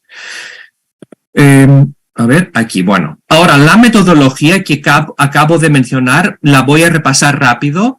Tenemos lo que es la diatopía para un atlas muy mejor, la diastratía, por ejemplo, sobre la variación de la estructuración de los grupos en cuanto a su estrato de educación en nuestro caso, las generaciones, porque en nuestro caso hemos opuesto dos generaciones diferentes. No voy a entrar mucho en detalles, para así estoy viendo siempre mi teléfono a ver cuánto tiempo tengo, y también diasexual, y se trata de la variación, por supuesto, entre mujeres y hombres. Sabemos que hay mucha diferencia. La parte diafásica, como pone aquí, que es la parte donde, por ejemplo, sabemos cosas que tienen que ver con el interlocutor, el tema, intención del hablante, etcétera, etcétera. Ahora, la parte que nos interesa es cómo leemos los mapas, porque realmente en estos mapas tenemos en cada lugar una cruz que representa en cada esquina de esta cruz 4 grupos sociolingüísticos diferentes de hablantes, ¿no? Entonces, como se ve aquí, arriba es la clase sociocultural educativa realmente alta y abajo la clase sociocultural baja. En la parte de la izquierda, está la generación, los mayores, ancianos, pues, bueno, los mayores realmente, y en la otra parte la generación joven. Entonces, directamente podemos ver, según la educación, la edad, 4 tipos de hablantes diferentes en cada lugar de investigación. También hemos hecho desde el principio intensamente la dimensión diasexual, pero no aparece significativamente en los mapas que se han publicado en estos 2 tomos del léxico del cuerpo humano y del parentesco, por razones que tenían que ver con la organización, el trabajo que se tenía que llevar a cabo y, por supuesto, con la financiación del Atlas, que al final tuvimos que reducir mucho de lo que al principio teníamos como meta para cumplir. La recogida de los datos se ha hecho en 2 grupos realmente, y se ha entrevistado en mínimo 4 personas en un lugar para tener a estos 4 grupos de hablantes diferentes. Entonces, como vemos aquí, en cuanto a la generación, nosotros hemos inventado esos códigos. G2 es la generación 2, o sea, los mayores, G1 los jóvenes, CA son los hablantes de la clase alta educativa, CB de la clase educativa baja, ¿no? Y llegando al los grupos de investigación, se han hecho en 2 grupos todo este trabajo. Un grupo que se llevaba a cabo por la Universidad de Kiel con el profesor Thun, y la Universidad de Münster, donde yo estaba, y se ve que es lo que cada uno ha hecho. Entonces, siempre una investigación consistía por un entrevistador paraguayo, siempre un nativo de la lengua, que llevaba toda la entrevista en guaraní, y un técnico, como yo en este caso, que había estado parte del grupo, haciendo todo lo que es la parte técnica para la grabación, el archivo, transcripción fonética de muchas cosas directamente, etcétera, etcétera. La recogida de los datos, por supuesto, una entrevista duraba 4 horas y es súper larga, entonces se realizaba 2 partes para no tener lo que se ve aquí en este dibujito. Y el cuestionario, muy rápido también. Aquí tenemos un mapa sobre el bilingüismo, competencia lingüística reducida de los hablantes, donde vemos que los circulitos blancos significa que la gente es bilingüe, menos algunos que son en negros, que significa que los hablantes son monolingües del guaraní, y los pocos que están ahí en negro son grupos indígenas que tuvimos que entrevistar para poder comparar el guaraní paraguayo con el guaraní indígena, que realmente se maneja bastante intacto. Y el cuestionario, ahora venimos a la parte que nos interesa, que tiene que ver con la lexicografía. Tuvimos 2 tipos de cuestionarios, uno para la zona donde se habla el castellano y el guaraní, y otra en la que se habla el portugués. Entonces, el cuestionario tiene unas 400 preguntas básicas, de las que hay que decir que cada pregunta puede tener hasta 10 subpreguntas, y el cuestionario, por ejemplo, el tomo del léxico del cuerpo humano tiene 375 preguntas realmente, ¿no? Tantas más o menos tiene también el parentesco. Y aquí ya vemos a lo que consiste el cuestionario y nos interesa. Voy a repasarlo muy rápido, porque lo que nos interesa de todo lo que se ha preguntado es lo que aquí aparece en los círculos, ¿no? O sea, en cuanto al léxico, lo que hemos nosotros seguido tradicionalmente, siguiendo todo lo que se hace con los atlas lingüísticos, es preguntar partes del léxico, y en este caso hemos tenido lo que es el cuerpo humano en castellano y en guaraní, el parentesco y amistad solo en guaraní, colores solo en guaraní, y orientación en el espacio y fases del día y de la noche solo en guaraní también. Y aquí Acabo de mencionar que el tomo del léxico del cuerpo humano tiene 375 preguntas. El tomo del parentesco tiene más de 300 preguntas también. Se concentra, como he dicho, solo en los términos del guaraní y se observa en general, para dar un ejemplo solo, porque no voy a tener tiempo para mostrar mapas. Aquí solo uno que tiene que ver con madre, abuela, ha'i, como alocutivo. Vemos que casi todo el mapa está blanco, significa que es un término en desuso. Muy poca gente lo conoce y los únicos que lo conocen, como está en negro y son puntos de grupos indígenas, son los indígenas. Es un término que ya no aparece tanto en el guaraní paraguayo. Y ahora, a ver, me queda 2 minutos, muy bien. Entonces, como vemos, la lexicografía en general, como dice aquí, es muy antigua disciplina, como los atlas lingüísticos. Son una de las primeras cosas que los lingüistas han hecho siempre, tratar tanto el léxico como también cuál es la variación en el espacio, y haciéndolo en mapas, mostrándolo en mapas, en atlas lingüísticos. Entonces, lo que recopila la lexicografía es, por ejemplo, como dice allí, unidades léxicas. No solo se incluyen palabras sueltas, individuales, sino también modismos, palabras compuestas e incluso morfemas dependientes, algo que nosotros con estas partes del léxico sí que hemos hecho. Entonces, para concluir y decir algo, ¿cuál es la contribución realmente? Tanto los atlas lingüísticos como la lexicografía son disciplinas antiguas de la lingüística, y AELGER trata tanto el castellano como también el guaraní paraguayo de la zona guaranítica. ¿Y cómo puede contribuir realmente este atlas a este tipo de cosas? Pues las partes, como hemos dicho, son las que se ven aquí, y no quiero repetirlas.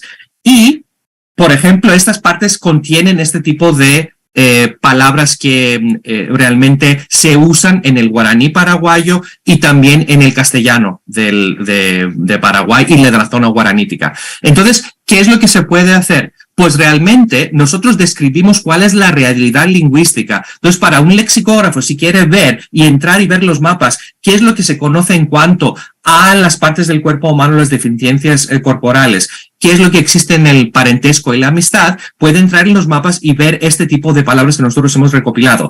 Y si queremos ser, entre comillas, entrar mucho más en lo que es la planificación lingüística, lo que también se puede hacer es realmente contribuir a la inexistencia de ciertas partes del léxico en guaraní, del parentesco sobre todo. Ahí hemos nosotros detectado el problema, y a lo mejor ver cuáles son las partes que faltan, y realmente de ahí empezar a trabajar y a lo mejor crear neologismos, o realmente ir atrás, comparar lo que existen en las tribus, en las lenguas indígenas, y de ahí a lo mejor crear nuevo léxico para la zona guaranítica.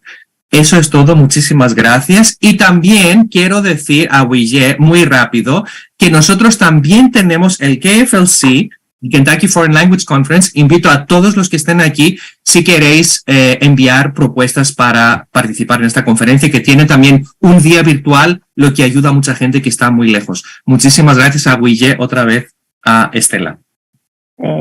A William de Alalambos y por ahí te invade pebae cuajo hueru bañandebe ya anotas y nada ya se sapa como Atlas digital. Bueno, vamos cerrando, creo que ya nos pasamos de tiempo, estamos robando hora de José Luis, y bueno, y en los que vienen después. ¿Alguna consulta que tengan aquí los participantes, o vamos cerrando con los análisis que hicieron los 3 primeros ponentes o expositores en cuanto a la línea que siguieron? Tanto Daniel como Lirian analizaron diccionarios de los países, y Daniel, creo que, no sé si leí bien o escuché bien, seguiste un modelo, creo que era de Susana Rodríguez Barcia. Lirian, no sé cuál fue el modelo que adoptaste, y el de Joana creo que siguió el modelo de Esther Forgat. ¿Es así, Joana? Sí, el de Esther Forgas y el de Yedó. Y Lirian. Sí, yo también a Barcia, pero también, pues digamos, como el análisis así clásico, también de Porto da Pena de las diferentes estructuras de la obra lexicográfica. Y pues sí, pues, focalizándome en algunos elementos también ideológicos, pues haciendo mayor énfasis en las concepciones también frente a los habitantes del territorio colombiano. Bien, gracias, Lirian. Daniel, había una pregunta ahí porque habías hablado de las modalidades y creo que son del enunciado lexicográfico definitorio. ¿Cuáles son las que predominan? Sí, bueno, con respecto al modelo, sí, efectivamente es el método propuesto por Susana Rodríguez Barcia, y con respecto a la consulta sobre los recursos de modalización discursiva, pues tomamos 4, ¿verdad? Lo epistémico, lo deóntico, lo volitivo y lo valorativo. Sin embargo, como la pregunta dice, ¿cuáles son los más dominantes? Estos son lo deóntico y lo valorativo. Por ejemplo, el autor dice, esto debe decirse de esta manera, ¿verdad? En lo deóntico, pues hace eso. Y en lo valorativo, abunda muchísimo aquello que es bueno, aquello que es malo, aquello que es bonito y aquello que es feo. Hay un ejemplo ahí bastante peculiar en donde dice sopilote, debe decirse tal cosa, pero qué nombre indígena más feo. O sea, es una valoración fuerte. Entonces, esas son las 2 modalizaciones discursivas más predominantes. Y prueba de que el diccionario responde a las características y a las ideas del autor y responde a su época, ¿verdad? Claramente evidencia eso. Sí, claro. Bueno, muchísimas gracias. Me gustaría quedarme con ustedes y hacerle más preguntas. Les invito ahora a seguir con las conferencias. Aquí ya tenemos a un amigo de la casa, amigo de todos, casi todos los que están aquí. José Luis Ramírez Nuengo, de la Universidad Complutense de Madrid, académico correspondiente de la Academia Mexicana de la Lengua Española, y creo que de la Academia Ecuatoriana, y después esto creo que está siendo también ya correspondiente de otras academias. Bueno, José Luis, bienvenido, y vamos a escuchar tu aporte sobre a ver qué era, la descripción general del Paraguay de Félix de Azara y su importancia para la historia léxica del español paraguayo. Ahora, muchísimas gracias, Estela. Yo quiero comenzar también, al igual que mis compañeros, y por cierto me podían robar todo el tiempo que quisieran, porque realmente estaba fascinado escuchando todos los trabajos previos, pero quería agradecer a los organizadores de este congreso el hecho de que hayan decidido este año volver a aguantarme después del año pasado, a la Universidad Nacional de Asunción por organizar el propio evento y por supuesto a Estela Peralta, porque yo sé que si estoy aquí es sobre todo por la amistad que nos une. Voy a compartir pantalla si soy capaz, porque ya saben que no soy muy ágil, pero entiendo que se debería estar viendo ahora, ¿verdad? Ahora. Sí, se ve, José Luis. Perfecto. Y te voy a pedir, Estela, que por favor cuando corresponda que deje de hablar, pues me avises, además porque no quiero robar ni un minuto a Marta Torres.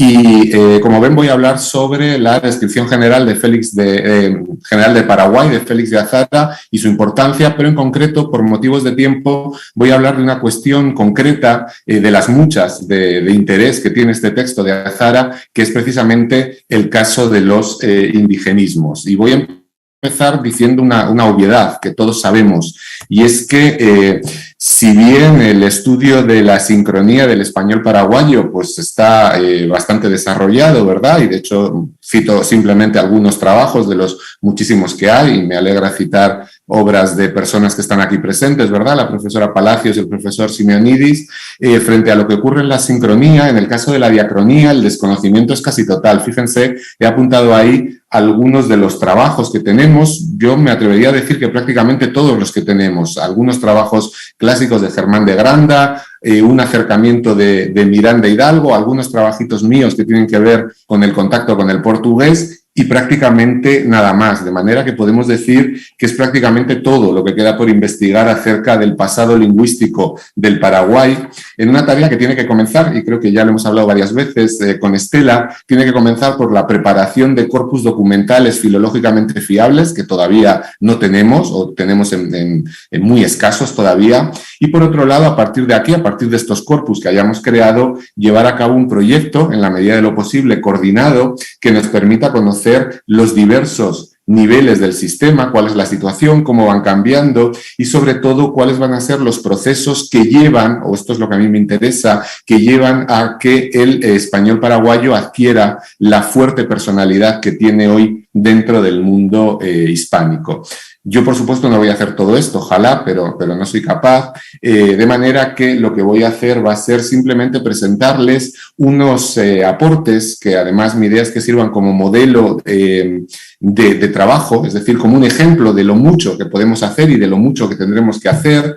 Como les decía, lo que me propongo es contribuir al mejor conocimiento de este proceso diacrónico de dialectalización del español paraguayo y en concreto del nivel léxico, analizando precisamente una de las estrategias de americanización que experimenta el nivel léxico de las que existen. Es decir, lo que pretendo en estos momentos es analizar el empleo del indigenismo que se da en esta obra de Azara, esta obra que escribe el militar y el naturalista español Félix de Azara. De manera que mis propósitos son los que tienen recopilados ahí en pantalla. Por un lado, recopilar los indigenismos que aparecen en este corpus, describir su distribución según factores diversos, el origen etimológico, los campos nocionales y demás. Procurar en la medida de lo posible retrodataciones de tales indigenismos a partir de los datos que tenemos y precisamente para ir completando esa historia léxica del español del Paraguay. Analizar estos indigenismos como índice dialectal de acuerdo con la visión del americanismo que yo manejo, es decir, con una visión basada en el uso y eminentemente dinámica, luego voy a hablar de eso. Y por último, algo que me parece fundamental en los estudios históricos y más en los estudios que tienen que ver con el léxico, que es relacionar todos estos resultados con los hechos sociohistóricos. La idea de que la lingüística nos dice qué es lo que pasó, pero el por qué pasó nos lo dice en realidad la historia. Y esto es algo que me parece muy necesario reivindicar.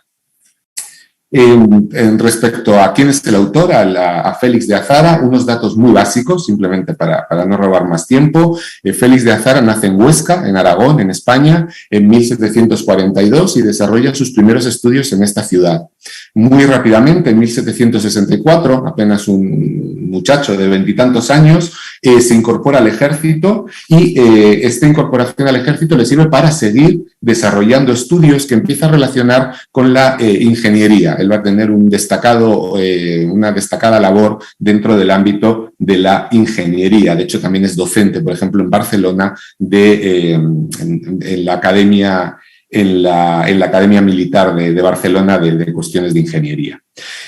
Quizá el detalle o el punto más interesante que para todo esto de lo que yo voy a hablar es su nombramiento como miembro de la comisión que tiene que trazar los límites entre España y Portugal en América. A partir del Tratado de San Ildefonso se intentan establecer claramente las fronteras entre los dos imperios coloniales y precisamente Félix de Azara va a ser uno de los encargados por parte de España para establecer estas fronteras.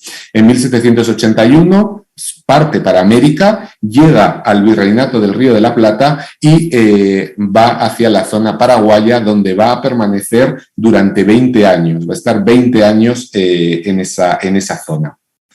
Precisamente en el marco de estas labores de tipo, administrativo, político, militar, como quieran llamarlas, va a desarrollar sus estudios sobre la flora y la fauna paraguayas. Unos estudios en realidad que no constituyen sino una diversión personal, dice Galera Gómez, ¿no? Una diversión personal porque él no estaba formado en estas disciplinas, pero en realidad enlaza pues, con los intereses propios de los ilustrados y del siglo XVIII. Como les digo, está en lo que hoy es Paraguay, no solo, también en el Virreinato del Río de la Plata en general, durante 20 años y en 1801 es autorizado para volver a España. Se traslada a París, su hermano es el embajador español en París y luego en 1808 vuelve, se retira a su localidad natal y en ella muere en 1821. Respecto a su texto, respecto a la obra, dice Galera Gómez, y cito, que durante el siglo XVIII el continente americano vivió una nueva colonización, que él entiende como una empresa intelectual que tiene que ver con el descubrimiento y la descripción de estas tierras americanas desde el punto de vista científico. Esto va a hacer que se desarrolle un acervo bibliográfico, es decir, que se creen muchas obras relacionadas con la descripción de América desde múltiples puntos de vista, desde la geografía, desde la naturaleza, desde la antropología, si me permiten el uso del término, y precisamente este texto que vamos a analizar forma parte de este conjunto de obras ilustradas que tienen como objetivo describir la realidad americana. En concreto, esta descripción general del Paraguay es parte de una obra mayor, una obra que se llama Geografía Física y Esférica del Paraguay, y en concreto lo que yo estoy analizando es esta primera parte donde hace una descripción general del país y después una segunda parte en la que Azara describe un viaje que hace desde Asunción hasta la zona de Misiones. En cuanto al texto, es un poquito difícil dar una clasificación tipológica, cuál es la tipología de este texto, porque es un texto fronterizo entre la descripción geográfica y la historia natural. Pero es interesante señalar esto porque tanto la descripción geográfica como la historia natural son dos tipologías muy propias del siglo XVIII y que además se han empleado, y las he empleado yo, en el estudio del indigenismo americano con relativo éxito, y de manera que me parecía interesante utilizar este corpus porque digamos que me daba pistas de que iba a ser rico desde el punto de vista del indigenismo y vamos a ver que es así. Esta riqueza en cuanto a la presencia de indigenismos tiene que ver también con la amplitud en su temática y señalo ahí algunos de los temas que aparecen en este texto: la administración, la agricultura, la antropología, ganadería, geografía, religión, zoología, etc. Fíjense, por tanto, que se trata de una obra temáticamente variada y que además trata cuestiones cotidianas, lo que permite tanto la variedad de temas como enfocarse en lo más cotidiano permite, decía, la aparición de elementos léxicos geográficamente restringidos, permite la aparición de indigenismos y esto es lo que hace que sea pertinente para un estudio como este. Paso ya entonces a analizar esta cuestión y lo primero que quiero citar es el hecho de que la llegada del español a América va a suponer una transformación del sistema lingüístico precisamente para adaptarse a este nuevo contexto en el que se tiene que utilizar. Es decir, se van a dar unos procesos de americanización, modificación que van a americanizar y va a terminar generando la personalidad lingüística que presentan las variedades americanas actuales. Esto se da en todos los niveles lingüísticos, pero quizá es mucho más claro en la cuestión léxica, que es lo que yo quiero analizar. Fíjense que esta americanización en realidad no es ningún capricho del sistema, sino que es una clara necesidad que tiene que ver con la función básica de la lengua, que es comunicar. Es decir, los españoles descubren que su herramienta de comunicación no es apta, no está preparada para hablar de la realidad americana y lo que hacen es modificarla para convertirla en un sistema de comunicación que pueda describir esta nueva realidad. Siempre cito esa frase maravillosa de Gabriel García Márquez de "el mundo era tan nuevo que para hablar de las cosas había que señalarlas con el dedo", como muestra de lo que les pasa a los españoles al llegar al continente. En cuanto a los procesos lingüísticos por los que se produce esta modificación, esta americanización léxica, los diversos autores que han analizado esta cuestión señalan 4, que son los que tienen ahí. Por un lado, la modificación, es decir, utilizar voces endohispánicas, voces propias, pero modificando su significado para adaptarlos a estos nuevos referentes sin nombre con los que se encuentran los españoles. Les apunto 3 que aparecen en la propia obra de Azara: beneficiar, doctrina y lagarto, que aparecen no con su valor español, sino con el valor que van a adquirir en América. Por otro lado, la estrategia de prelación, es decir, dar preeminencia desde el punto de vista de la frecuencia de uso a un elemento frente a otros posibles sinónimos. En el caso de los que tienen ahí, añil frente a índigo o durazno frente a melocotón. En cuanto a la creación, es simplemente aprovechar los propios recursos de la lengua para generar nuevas unidades léxicas que permitan hablar de estas nuevas realidades. No sé si es un buen ejemplo el que he señalado, pero si me lo permiten, supongamos que hierbal, ¿verdad?, para plantación de hierba mate, constituye uno de estos ejemplos. Y por último, la estrategia a la que yo voy a dedicar estos minutos, que es la estrategia de la incorporación, es decir, echar mano de voces que pertenecen a otros sistemas lingüísticos con los que convive el español para referirse a estas nuevas realidades. Yo voy a hablar, por supuesto, de indigenismos. Cuando hablamos de incorporación también podemos pensar en lusismos, también presentes en la obra de Azara, o en voces, en otros textos, de origen africano o de otras lenguas europeas. Por tanto, estas son las 4 estrategias fundamentales y lo que vamos a hacer va a ser analizar la última, la incorporación. ¿Cuáles son los datos que nos da el texto? Como les decía, unos datos muy ricos. Fíjense, en el texto encontramos 78 vocablos tomados de las lenguas amerindias, 74 voces simples y 4 derivados. Ahí tienen el listado que no voy a leer por una cuestión de tiempo. Las voces simples en el punto B y las derivadas en el punto C. Fíjense que es un listado notablemente abundante. Si lo comparamos, por ejemplo, con la cantidad de indigenismos que aparecen en la documentación notarial, pues vemos que esta obra ofrece muchos más de lo que suele ser habitual en esta documentación notarial. Y a mí lo que ahora me interesa, viendo este listado, es que evidencia el notable enriquecimiento léxico del español que se produce a partir del contacto, y además demuestra la relevancia que tiene esta tipología, como les decía, este texto cercano a la historia natural, para el estudio de esta estrategia americanizadora de la incorporación. Esto también demuestra que tenemos que seguir estudiando a Azara. Me parece que es un autor que todavía tiene mucho que decir. También, si observamos estos vocablos y sobre todo si vemos la forma de presentarse en el corpus, podemos detectar lo que Álvarez de Miranda llama ocasionalismos, es decir, y cito, palabras que no pertenecen al uso habitual de la lengua receptora, sino que se usan ocasionalmente en ella con plena conciencia de su condición de extranjeras y sin voluntad de integrarlas. Estas voces generalmente aparecen con una marca discursiva que delata su naturaleza extraña, su naturaleza exógena, y que suele adquirir la forma de explicación acerca de su significado. Sabemos que son voces no incorporadas porque el escribiente, en este caso Azara, se siente obligado a definirlas y explicarlas. Si aplicamos esta división, que luego vamos a ver que también tiene sus problemas, lo que encontramos son 38 voces integradas frente a 36 voces no integradas que cuentan con alguna de estas glosas explicativas.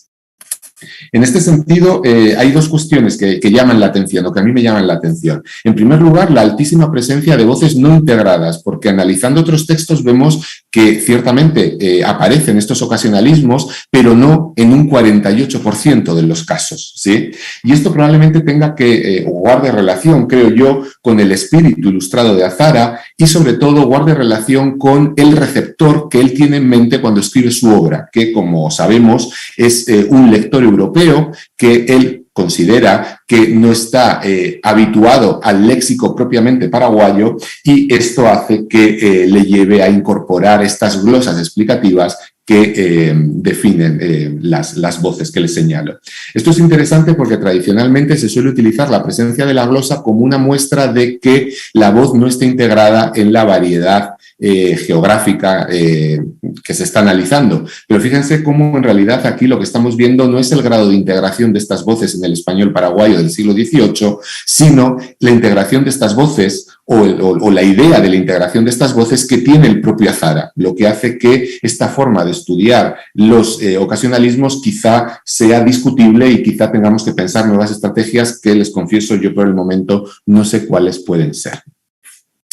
También es interesante esta cuestión de los ocasionalismos porque, o los de Azara, porque nos demuestran las estrategias discursivas que aparecen, que tradicionalmente se señalan como, pues eso, como forma de incorporar estas voces extranjeras. Tanto Buesa, Oliveri, Enguito Utrilla, como otros autores, y pienso por ejemplo en Alvar o en Bravo García, señalan 4 estrategias que son las que tienen en A, B, C y D, ¿verdad? Descripción, definición, sinonimia y traducción, que son frecuentes en todos estos textos y que también aparecen en Azara. Pero lo interesante es que Azara además incorpora otras estrategias que quizás no están tan descritas en la bibliografía, pero que tienen la misma finalidad. Por un lado, el empleo del ocasionalismo como adyacente uniperónimo, que sirve como marco explicativo, como marco referencial del primero. Fíjense, los monos carayá, que sirve para explicar que este carayá es un mono, por tanto se utiliza el hiperónimo para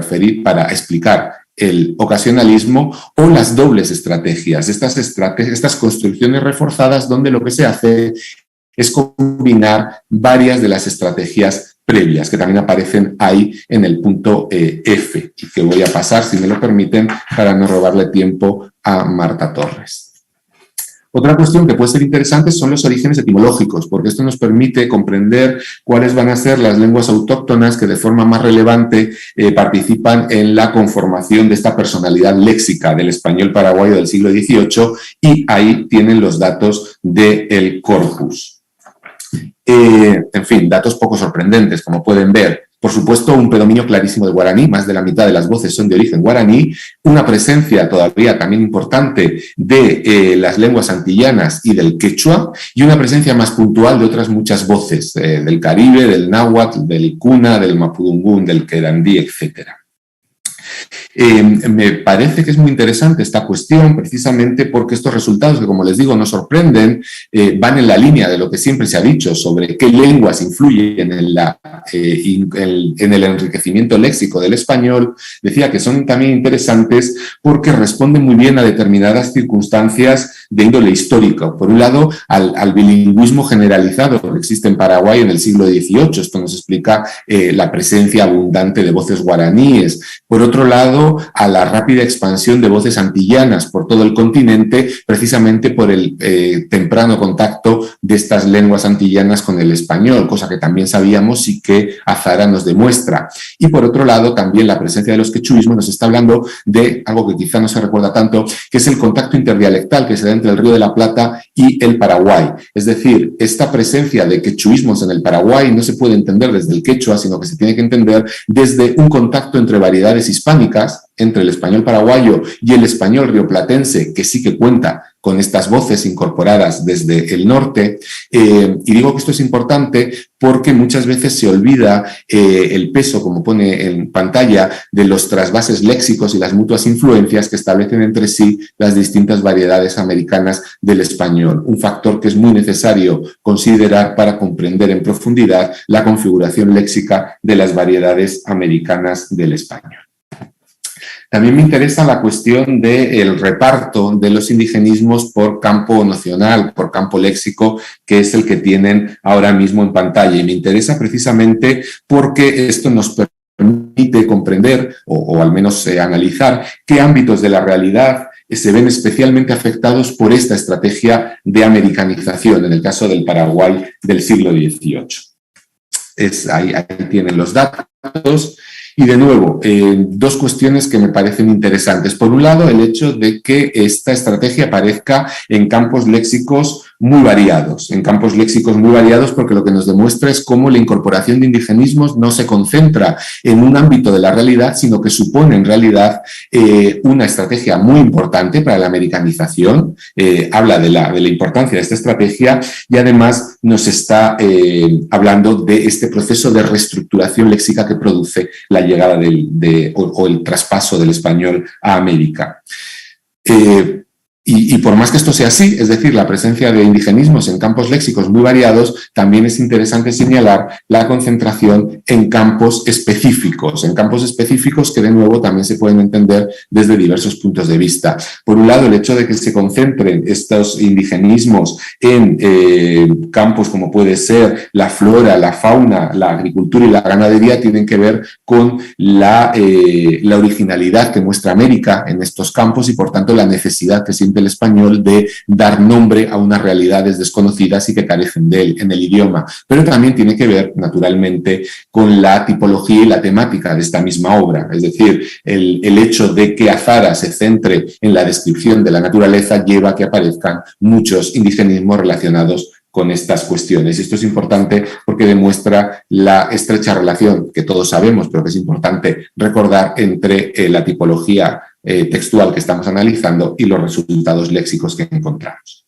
Y por otro lado, desde un punto de vista cronológico, también me parece interesante analizar estos indigenismos porque, como les decía, nos dan datos de interés para la escritura, la preparación de la historia léxica del español de Paraguay.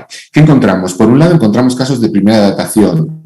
Bocayá, este tipo de palmera, tenía su primera datación y lo he analizado en Cordia y en el léxico hispanoamericano de Boyd Bowman. Su primer ejemplo era de 1917 y ahora lo encontramos en Azara en 1790, lo que nos permite adelantar la datación de esta voz y, evidentemente, ver la profundidad histórica que tiene este vocablo en el español paraguayo.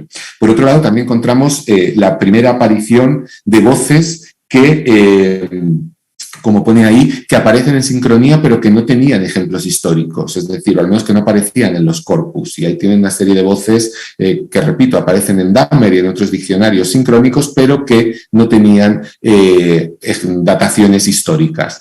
Y por otro lado también encontramos nuevos casos, nuevas apariciones de voces poco atestiguadas. Les he apuntado allí unos cuantas voces que tenían menos de 5 ejemplos entre los 3 corpus que les he mencionado, muy poquitos datos, y que Azara viene a enriquecer. También teníamos auténticos hapax léxicos, voces que aparecían en una única ocasión en estos corpus, ¿no? Caranday, Chipá, Curupay y Manguruyú, y que en principio podríamos considerar errores gráficos, pero que el hecho de que aparezcan en Azara nos demuestra que no, que evidentemente eran voces presentes en el español de la época. Esto, de nuevo, lo que hace es resaltar la importancia que tiene esta obra para la diacronía léxica del español del Paraguay. Si pasamos al indigenismo como índice dialectal, no voy a entrar ahora, la idea es que si en realidad estas voces eran voces, como les digo, que sirven para americanizar el vocabulario, muchas de ellas van a estar restringidas diatópicamente y por tanto se van a convertir en americanismos, es decir, en voces que sirven para identificar las variedades americanas, en este caso paraguaya, del español, frente a las de otros lugares y sobre todo la de España. No voy a entrar ahora en la definición del americanismo, que, como saben, pues es un concepto pues muy problemático y que tiene una interpretación muy variada. Remito al trabajo de Chávez Fajardo de 2021, donde hace un estudio historiográfico. La definición que yo voy a utilizar del americanismo, que no es mía, me baso en la definición de mexicanismo de Concepción Company, es la que tienen en el punto B. Todo elemento, no necesariamente léxico, aunque yo voy a hablar de léxico, cuyo uso muy frecuente y cotidiano distancia la variedad americana respecto del español peninsular. Esta es la definición que voy a dar del americanismo, que luego, si quieren, podemos discutir.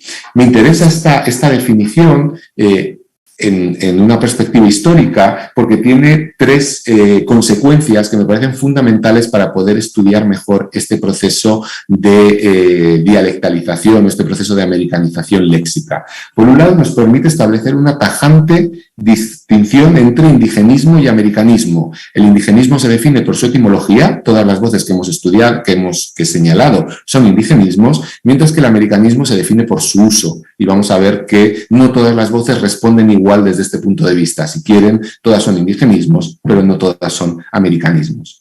Por otro lado, esto nos permite, esta forma de entender el americanismo, nos permite también establecer distintos tipos de americanismos. Concepción Company señala 3, y que son los 3 que yo voy a utilizar: puros, semánticos y de frecuencia. Luego se los describo. Y la tercera cuestión, que me parece muy importante, es que esta forma de entender el americanismo desde el uso nos obliga a considerar el carácter dinámico del concepto americanismo. Es decir, si me permiten leer una cita, esta idea del carácter dinámico del americanismo quiere decir, y cito, que la valoración de determinado elemento como americanismo no se mantiene inalterada a través del tiempo, sino que puede variar a lo largo de la historia dependiendo de los procesos de expansión o reducción geográfica que experimenten las diferentes unidades léxicas. Es decir, que un elemento que es americanismo del siglo XVI puede no serlo ahora, o un elemento que ahora es americanismo puede no serlo en el siglo XVII. Esta es la idea del carácter dinámico. Teniendo esto en cuenta, ¿cómo responden los indigenismos del corpus a esta visión del americanismo? Pues analizando el uso de estos elementos en el siglo XVIII en Corde, porque piensen que esta cuestión dinámica nos obliga a acotar cronológicamente el momento que estamos analizando. Decía, viendo esta cuestión, podemos comprobar, por un lado, el carácter diatópicamente restringido de muchos de los indigenismos del corpus, es decir, muchos de ellos efectivamente son americanismos, no todos, pero sí muchos. Y por otro lado, podemos ver cómo responden de manera diferente a los 3 subtipos de americanismos que hemos establecido. Es decir, muchos de ellos son americanismos, pero no son el mismo tipo de americanismos. Y ahí tienen los datos que he encontrado trabajando con Corde, y como les digo, centrándome en un lapso temporal que en realidad va de 1740 a 1840. Piensen que la obra es de 1790, por tanto es el siglo en el que está enclavado esta obra. Todas esas voces que tienen ahí en el punto 2a son americanismos puros, voces que aparecen en América, pero no aparecen en textos de España, ¿sí? Aparecen en textos de América o en textos que Corde da como españoles, pero son de temática americana, ¿sí? Para hacerlo de una forma más precisa.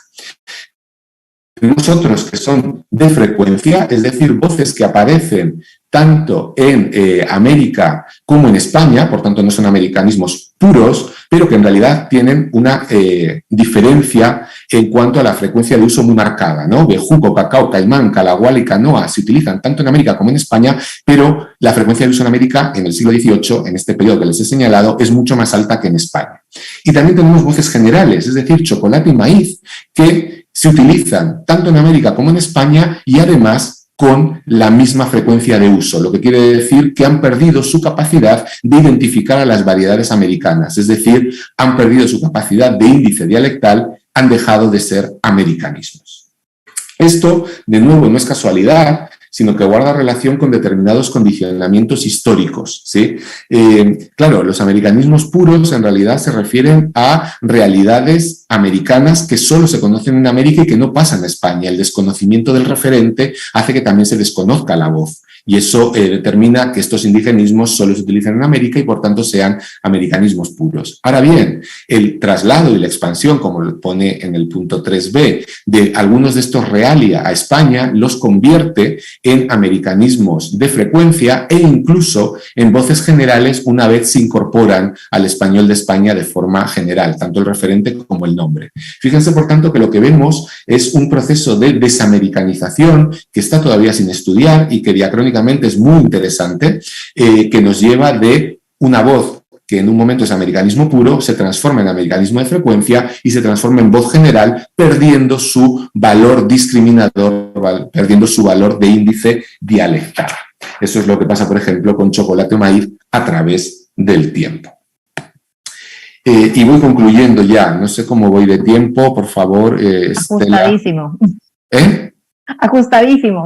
Perfecto, voy terminando. En fin, es una repetición de lo que ya he dicho. Por un lado, respecto a los procedimientos de americanización, aparecen esas estrategias generales, las 4 estrategias, y el resultado, como les digo, no es la presencia de ciertos vocablos en el español de América, no, es algo mucho más profundo, es una auténtica reorganización del nivel léxico, que además está determinado históricamente, no es caprichoso, se puede estudiar porque responde a una serie de circunstancias históricas. Respecto a los indigenismos del corpus, gran cantidad, y eso nos habla de la relevancia de este texto para la historia léxica del Paraguay y de la necesidad de estudiar a Zara.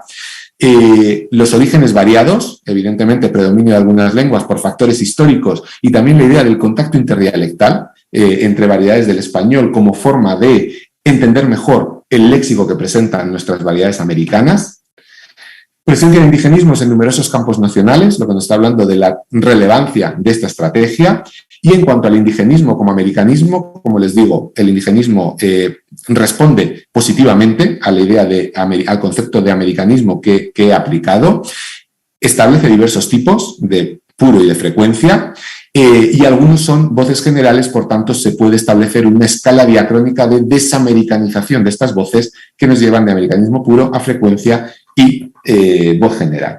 Conclusión, el hecho de que, en fin, conclusión, tal y como aparece ahí, el hecho de que haya tantos indigenismos en el texto de Azara nos está hablando de la importancia del mestizaje y del contacto con el otro como la importancia o su transformación en un factor fundamental para la personalidad léxica del español paraguayo colonial, que se refleja ya en la obra de Azara. Azara se da cuenta de que para hablar del Paraguay necesita utilizar las voces que utilizan los paraguayos, y esto hace que su obra, por más que él fuera extranjero, se convierta 200 años después en un documento fundamental para entender cómo hablaban o cuál era el léxico que utilizaban los hombres y las mujeres del Paraguay en el siglo XVIII. Muchas gracias.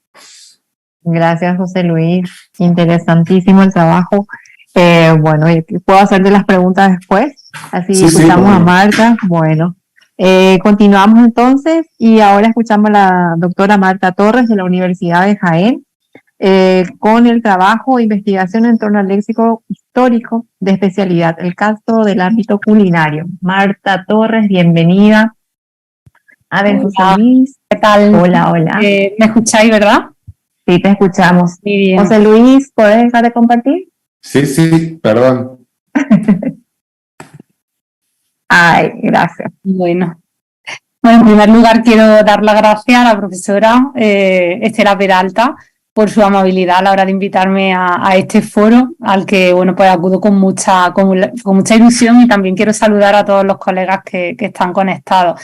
He de pedir disculpas porque, bueno, en cuanto termine mi ponencia me tengo que marchar porque, bueno, estoy en un sitio que me han prestado porque he tenido problemas con el auto, con el coche y bueno, ha sido algo accidentado el día.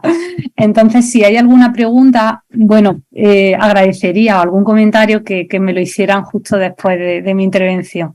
Muchísimas gracias. Bueno, gracias, Marta. Y disculpen la molestia, de verdad. Bien, pues en esta ponencia voy a presentar la investigación en torno al léxico culinario que llevo desarrollando desde hace 10 años y que se alza como una modesta aportación a los estudios históricos del léxico especializado en este ámbito. Bien, hace 10 años... Ay, voy a ver, no sé qué pasa. Ahora. Hace 10 años la Biblioteca Nacional de España alberga la exposición La cocina en su tinta, que fue un recorrido por la evolución de la gastronomía y de la cocina desde la Edad Media hasta nuestros días.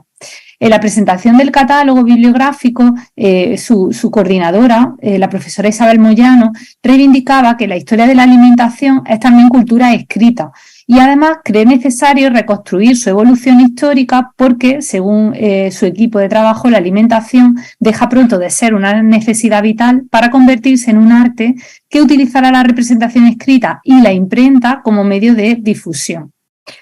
Bien.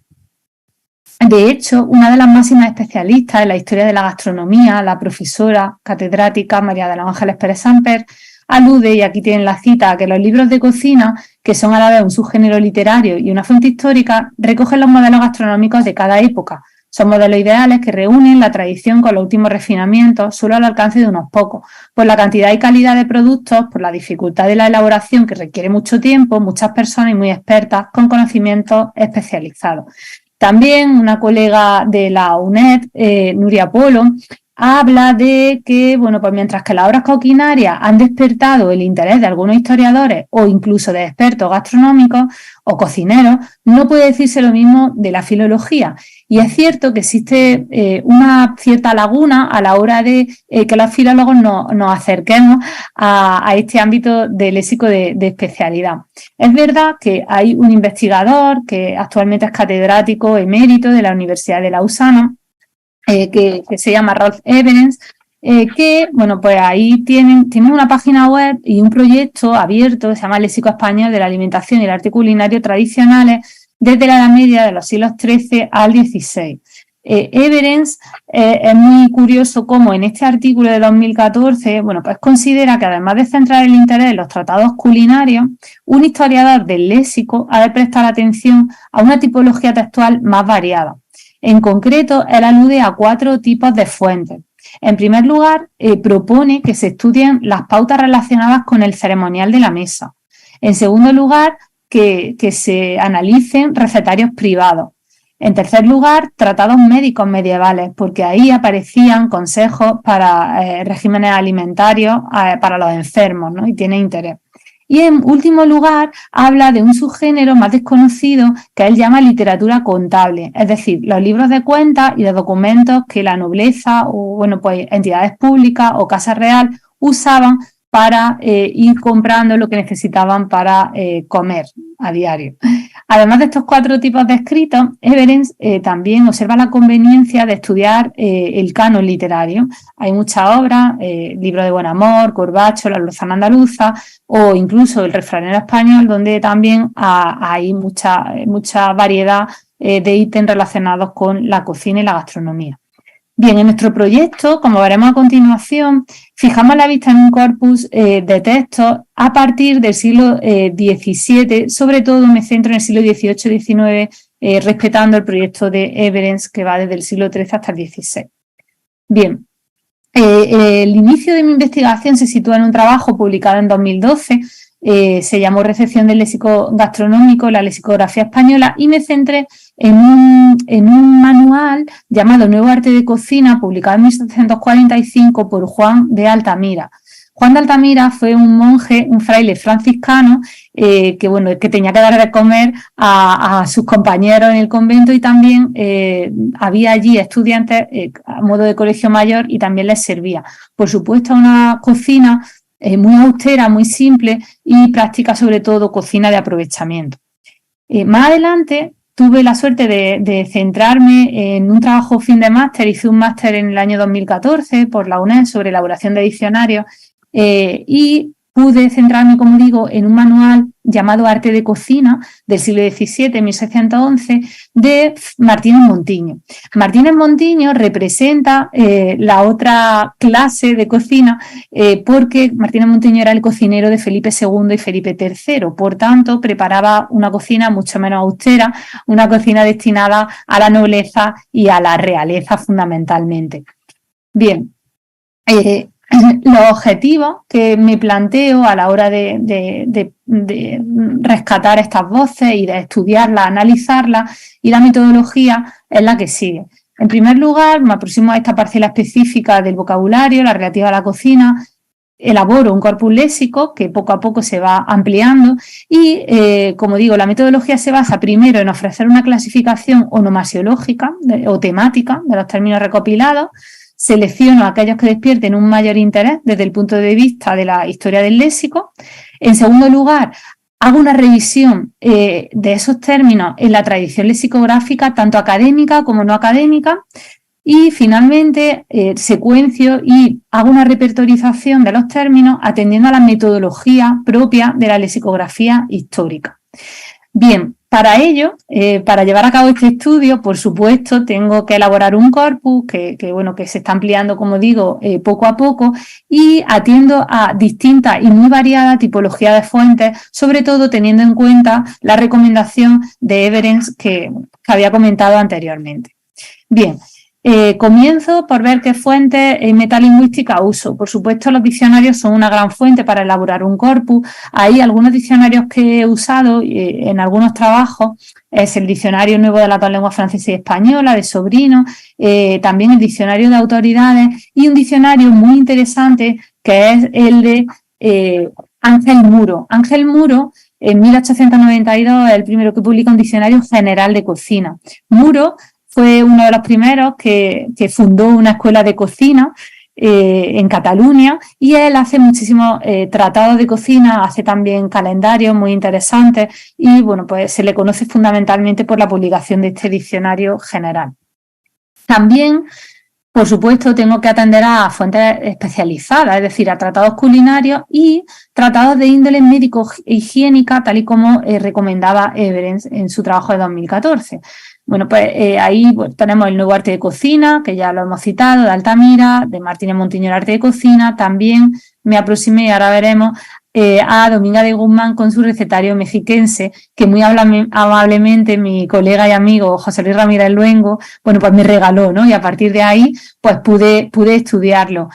Como digo, pues ahí tienen, estudié el recetario, vi que hay muchísimos términos que coinciden, que vienen de la cocina hispánica, por supuesto, pero también pude atender a otros términos que a nosotros en la península, pues por supuesto, bueno, pues no nos suenan, no nos conocen, y uno de ellos es el manchamanteles. Ahí aparece, bueno, pues en el facsímil que me regaló el doctor Ramírez Luengo, la receta del manchamanteles, y bueno, ahí tienen una imagen, el chilcósquele, que es el fundamento, ¿no? el ingrediente más importante, y pues por supuesto aparece en el diccionario de americanismo, se incluye y se define marcado con esas dos etiquetas, México, Paraguay, guiso de carne con mole y ciertas verduras y frutas. Actualmente, en esta línea, tengo entre manos dos obras escritas también por mujeres cocineras, que bueno, pues ya, como digo, tengo ahí el manuscrito del primero y después también tengo otra obra que también me ha regalado un colega, Quique, de Guatemala. El primero es un libro de apuntaciones de guisos y dulces, publicado en 1740, de María Rosa Calvillo de Teruel, que era una mujer, parece ser que sevillana, porque no hay muchos datos de su biografía, y lo interesante es que pudo ser cocinera en una casa burguesa de la época. Entonces tengo el recetario y lo estoy estudiando, y el segundo trabajo que también voy a analizar es el cuaderno de guisos, ya del siglo XIX, 1839-44, de Remigia Castillo de Molina, que era la esposa de un importante político del siglo XIX, Marcelo Molina Mata, y bueno, pues a priori pues me interesan para ver, para acercarme igual que me acerqué a la cocina mexicana, a la cocina guatemalteca. Bien. También son muy importantes las fuentes de literatura oral. Aquí tenemos la suerte de participar en el llamado Corpus de Literatura Oral. Yo soy la persona que anota el léxico en esta web. Ahí, bueno, pues si ponen Corpus de Literatura Oral en la web, es una web alojada en la Universidad de Jaén. Está dirigido este corpus por un compañero de departamento de literatura, el doctor David Mañero Lozano, y en concreto trabajé muy especialmente recetas de localidades andaluzas, en concreto de la Alpujarra de Almería y muchas localidades de Jaén. Tuvimos un proyecto que gracias a él, bueno, pues pude estudiar estas recetas de cocina y ir sacando ese léxico. Como también pude pedir y solicitar, y además me concedieron un proyecto de innovación docente que se aplicó al aula del grado en Filología Hispánica, y a mí mi interés radicaba en que los chicos, los alumnos, buscaran léxico oral, es decir, hicieran una entrevista a personas mayores de 60 años para que les contaran alguna historia de vida y sobre todo para que les dieran una receta de su época. Esto se circunscribía a la provincia de Jaén.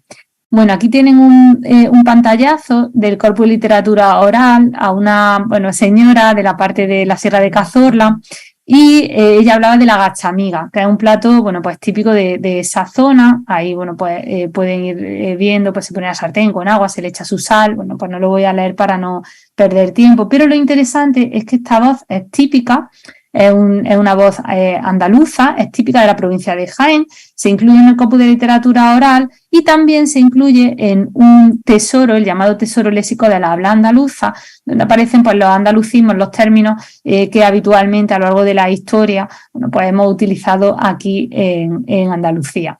Está realizado este tesoro compilado por Manuel Álvarez Guerra y publicado en el año 2000, y ahí efectivamente, además de compartir ese término con otras zonas de Andalucía, pero que tienen otro significado, pues vemos que, por ejemplo, en Murcia también, pero ahí aparece Córdoba, Jaén, J201, pues refiriéndose al ala lingüístico de Andalucía.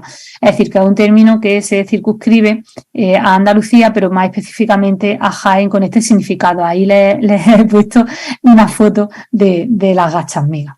Bien, además, en el proyecto de innovación docente que les comentaba, llamado Recuperación de Patrimonio Inmaterial, a mí me interesaba mucho que los alumnos, además, grabaran esas intervenciones, esas recetas de sus abuelos, de sus tíos más mayores, de sus familiares. Y tuve la suerte de que en el proyecto participó el director de la radio de la Universidad de Jaén, que se llama Unirradio, y gracias a esta colaboración podemos tener en iVox, en la plataforma iVox.com, un espacio que se llama Patrimonio Inmaterial, donde los chicos, los alumnos han ido grabando y comentando algún término de interés de esta receta. Entonces ahí tenemos gachas, garbanzos, sopa de panacea, etc. Además, algunos de estos términos, por ejemplo, una de las chicas grabó a su abuela hablando de los nochebuenos.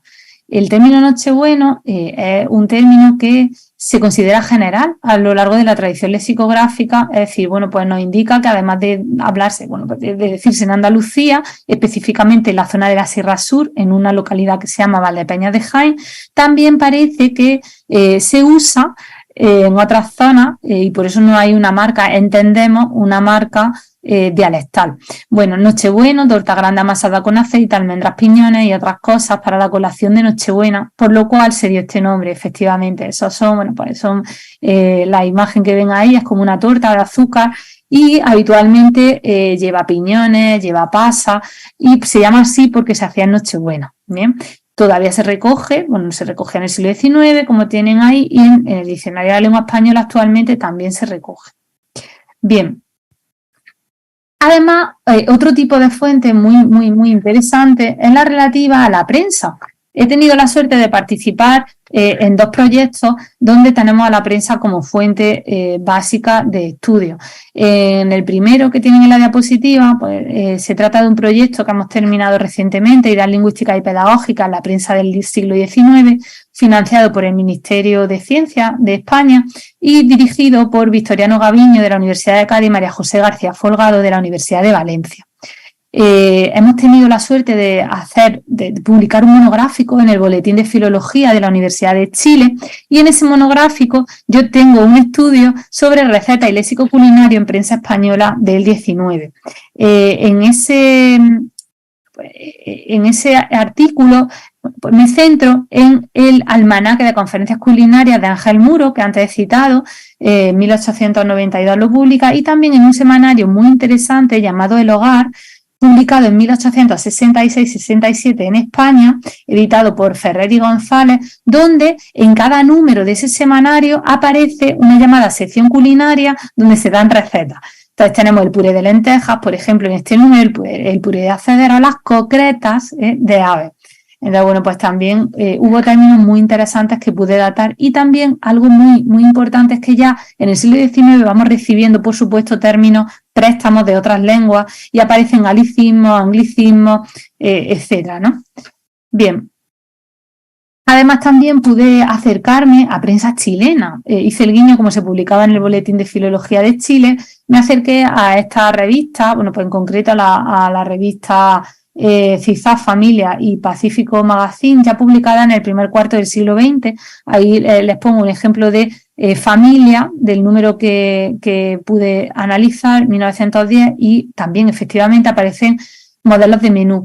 Si se dan cuenta, pues hay muchísimos préstamos de otras lenguas. O sea, de hecho, en el siglo XIX lo normal, lo habitual es que los menús fueran en francés habitualmente. Y así, bueno, pues pueden verlo en la diapositiva. Le gâteau de bœuf à la charbonnier, mayonesa y noble de fruits, haricots blancs a la Bretagne, pudding de figue, etcétera, ¿no?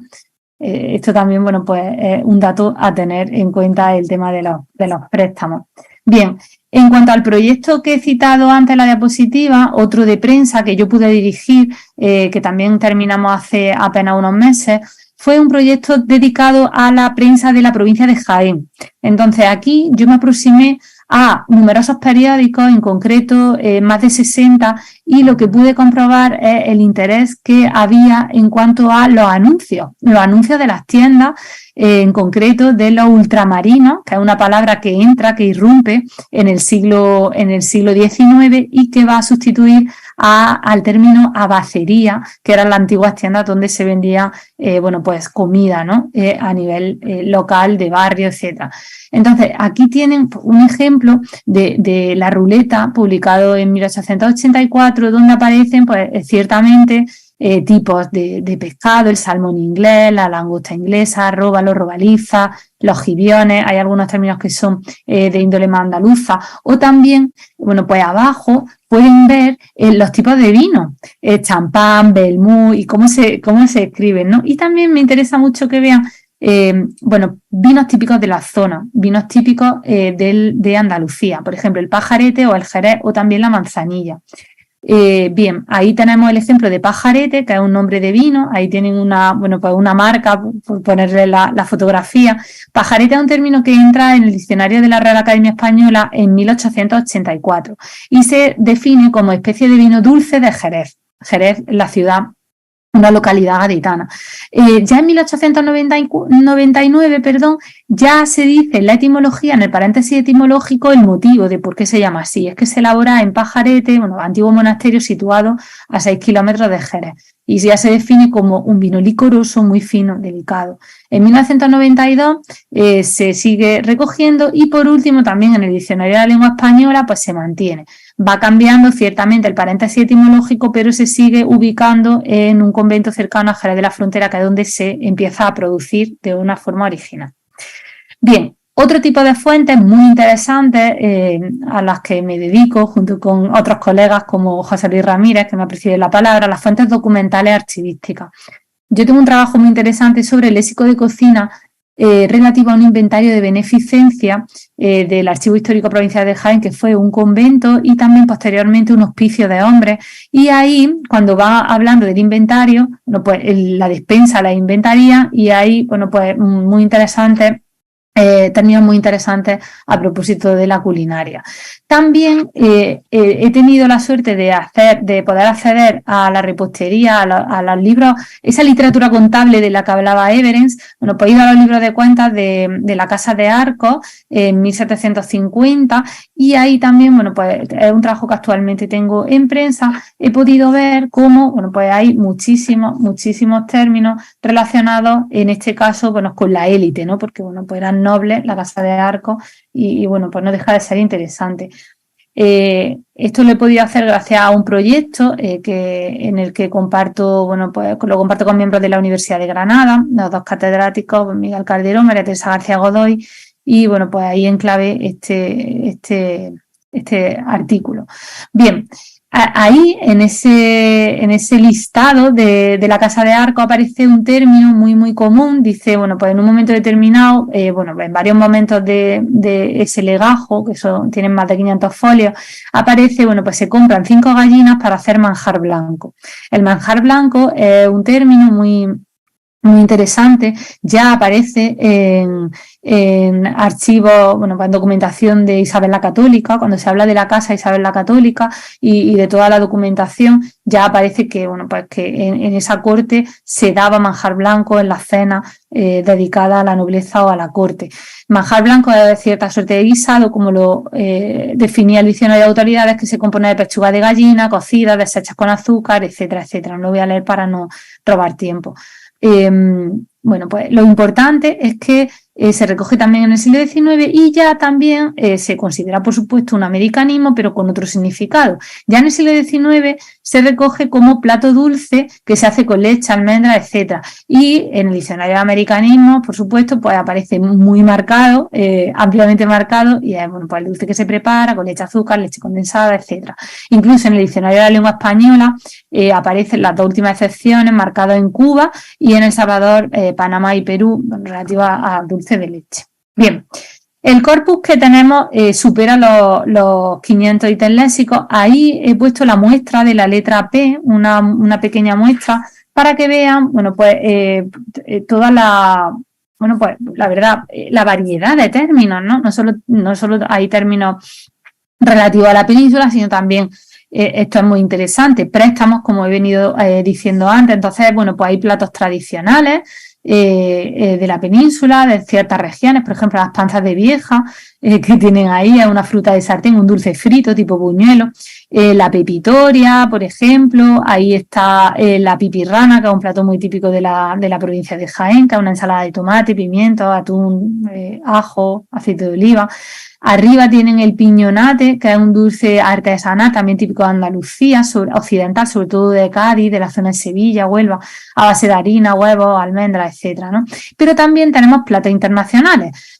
Ahí tienen en esa lista el pilau, que bueno, pues nos apunta a Irán, a Oriente Medio, que es un modo tradicional de cocinar el arroz con hortalizas, carne, etcétera, el pozole, que es el caldo de maíz típico mexicano, el profiterol, que es el pastelito relleno de crema, que nos viene de la tradición francesa, etcétera, ¿no? El pudding, que es un manjar inglés, como saben, etcétera, etcétera. Incluso, no sé si ven que hay pétalos, la palabra pétalo y la palabra pistilo. Y es que son productos perecederos, pero eran muy incluidos en ciertos platos, y de hecho, bueno, pues hay gastronomía donde las flores son muy importantes, como en Asia, en Oriente Medio y Latinoamérica también. Y bueno, pues esto es verdad que es un elemento clave en la cocina, en la alta cocina, ¿no? De cualquier país que se precie. Bien. Les decía que un paso importante en mi metodología era el hecho de hacer una clasificación onomasiológica, una clasificación temática antes de estudiar los términos. Ahí le he puesto el ejemplo que yo seguí esa clasificación cuando estudié a Martínez Montiño en el diccionario de autoridades. Pues hay distintos grupos importantes, el de platos elaborados, sitios, lugares de la cocina, instrumentos de cocina, acciones o propiedades. Y claro, el que más me da juego y en el que yo me centro habitualmente a la hora del estudio, de la selección de términos, es el de platos elaborados, donde hay distintos subcategorías. Guisado, torta, sopa, dulce, fruta de sartén, masa, salsa, e incluso, bueno, pues hay también ingredientes. Bueno, pero me interesan los platos elaborados. Este es el tipo de clasificación onomasiológica que hago. Después, el segundo paso tras la clasificación onomasiológica es ver cómo se introduce en la tradición lexicográfica el término. Entonces, bueno, gracias a herramientas como el nuevo tesoro lexicográfico de la lengua española, el mapa de diccionario, bueno, pues puedo ir fijándome en la recepción de estos términos en la lexicografía, atendiendo a Covarrubias, al diccionario de autoridad, y después hago una clasificación ya del 18-19 entre diccionario académico y no académico. Ahí el caso de tableta, pues hice también la... Por último, un aspecto muy importante es la repertorización. Ha salido con letra muy pequeñita porque, bueno, aquí ya se trata de hacer esbozos lexicográficos desde el punto de vista histórico para ir viendo y, sobre todo, definiendo y concretando el término en cuestión. Aquí he ejemplificado la voz ñoclos, ¿vale? Entonces yo pongo la variante, pongo el origen etimológico, en este caso del italiano, hago una definición ad hoc con una marca muy interesante que es la palabra cocina. Actualmente la academia no atiende a la marca cocina. Atendió a lo largo del siglo XVIII, pero a mitad del XIX la elimina de la microestructura. Entonces yo reivindico, por supuesto, la marca cocina, y después aparece una serie de ejemplos de autoridades donde aparece esa voz, y hago después una glosa final hablando de los corpus, bueno, pues qué características tiene la voz en cuestión. Bien, He querido hacer un guiño a Paraguay. No me había acercado nunca a la cocina de Paraguay, pero he podido comprobar, y bueno, pues no sé, yo creo que estoy en lo cierto, que hay tres platos bastante conocidos, ¿verdad? La sopa guaraní o sopa paraguaya, el cocido paraguayo mate cocido, y sin duda el terere he podido ver que está considerado patrimonio cultural del país y es la bebida más famosa de Paraguay. Bueno, pues me he interesado y he visto bueno, pues, cómo se recoge, si se recoge, y efectivamente el diccionario de americanismo recoge los tres términos, como saben, los marcan, Paraguay, bueno, pues hay Argentina, etcétera. No me voy a detener porque no quiero robar tiempo, como decía. Y lo interesante es que, bueno, pues he ido a las fuentes, al nuevo tesoro, y cómo se recoge, pues bueno, pues he visto, como se aprecia en la diapositiva también, que ha ido cambiando la marca diatópica y la definición a lo largo del tiempo. Me he centrado sobre todo en tereré. El tereré se recoge en el diccionario de la Real Academia en 1936. Esa es la primera edición donde aparece la macroestructura. Se ubica en Paraguay y bebida hecha con la infusión en agua fría de la hierba mate es la definición. Después vemos como en el suplemento del diccionario de 1970 hay una enmienda y ya aparece marcado con Argentina, Nordeste y Paraguay. También aparece, bueno, pues la etimología, ¿no?, del guaraní. Y en 1984 vuelve a cambiar la marca diatópica y ya aparece Río de la Plata. También se hace, hay una modificación de la definición. En 1992 se mantiene Río de la Plata, pero ya aparece, bueno, pues de origen guaraní, se elimina el étimo, y actualmente en el diccionario de lengua española, bueno, pues aparece el origen guaraní y vuelve a marcarse como Argentina, Paraguay y Uruguay, que antes, bueno, pues no quedaba marcado.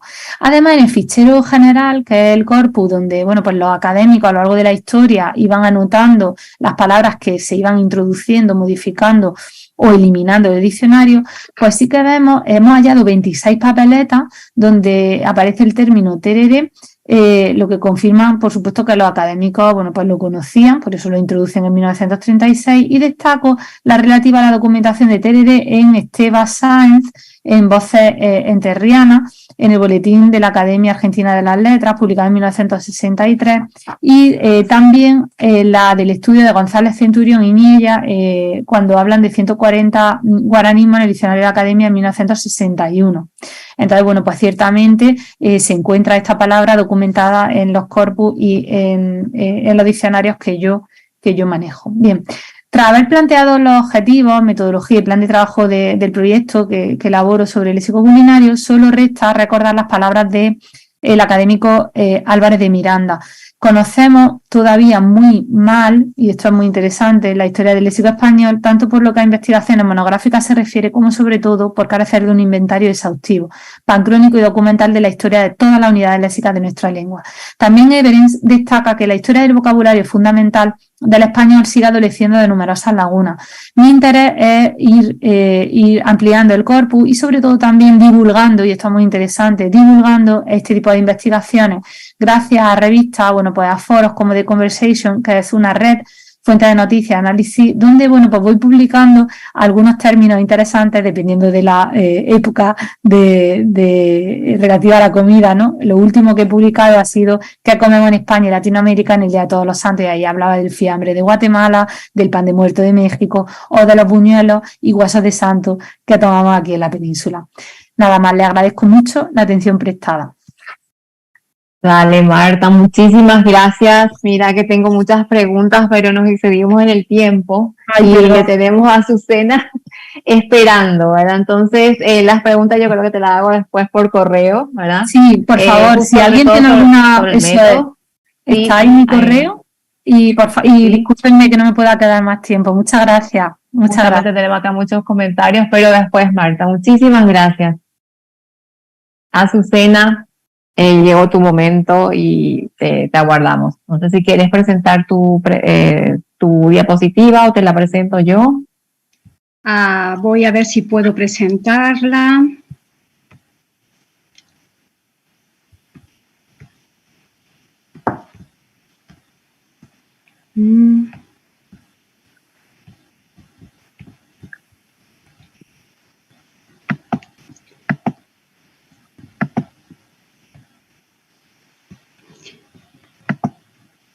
Mira, parece que no me está yendo. Si quieres compartirla tú, te lo agradezco, porque no sé por qué no me... A ver, espera un momento, que intento, un momentito, déjame. A ver, déjame compartir. A ver si ahora... Nada, no me deja. Voy a dejar de compartir. ¿Ahí, Azucena? ¿No? Nada, no me deja. Bueno, si ¿la comparto yo? Sí, por favor. Es que Vale. con Zoom siempre tengo muchos problemas. Entonces, Tranquila. bueno. Tranquila. Antes... La compartes tú, ¿verdad? Ah, perfecto.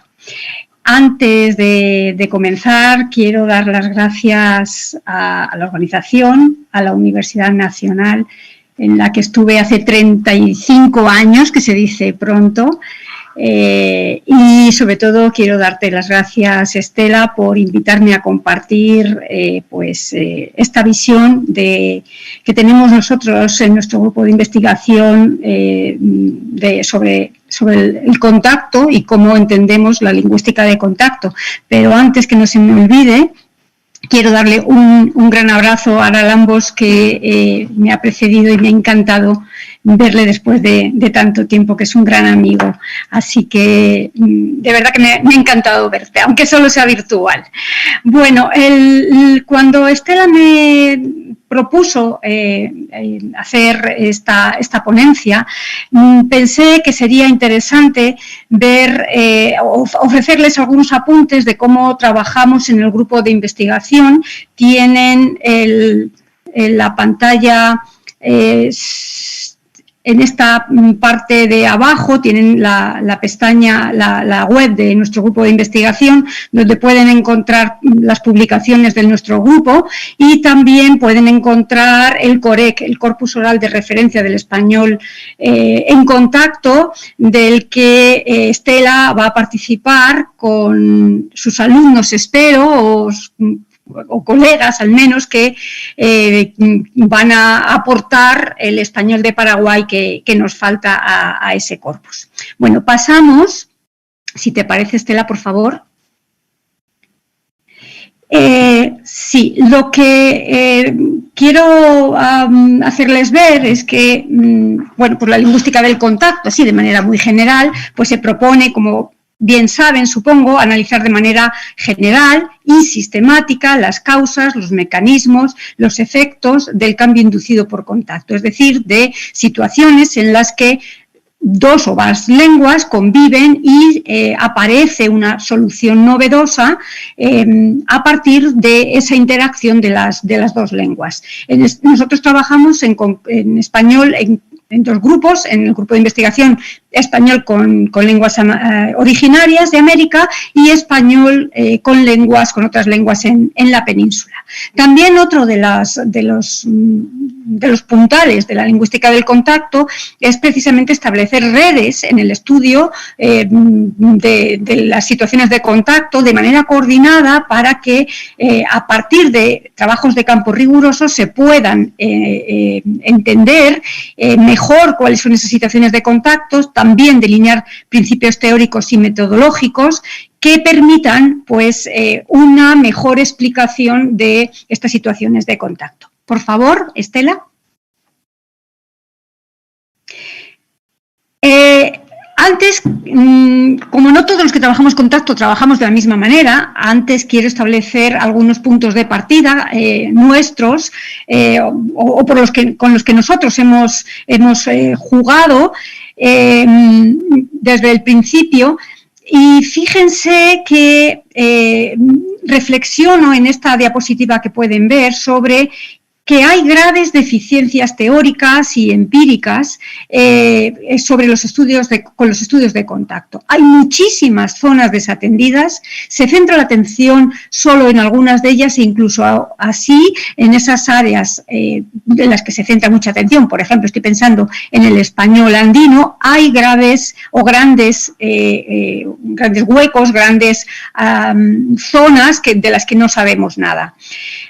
A veces las descripciones que se hacen sobre fenómenos inducidos por contacto se basan en datos recogidos de manera idiosincrásica, no rigurosa. A veces hay descripciones superficiales, parciales, sin rigor científico. Desgraciadamente se vuelve a lugares comunes, como es la estigmatización de esas variantes, sencillamente porque son nuevas creaciones que se apartan de las normas más prestigiosas, las normas nacionales, por ejemplo, y se considera en muchos casos que estas variantes son errores lingüísticos debidos a un aprendizaje deficiente del español como lengua segunda. Por favor, Estela.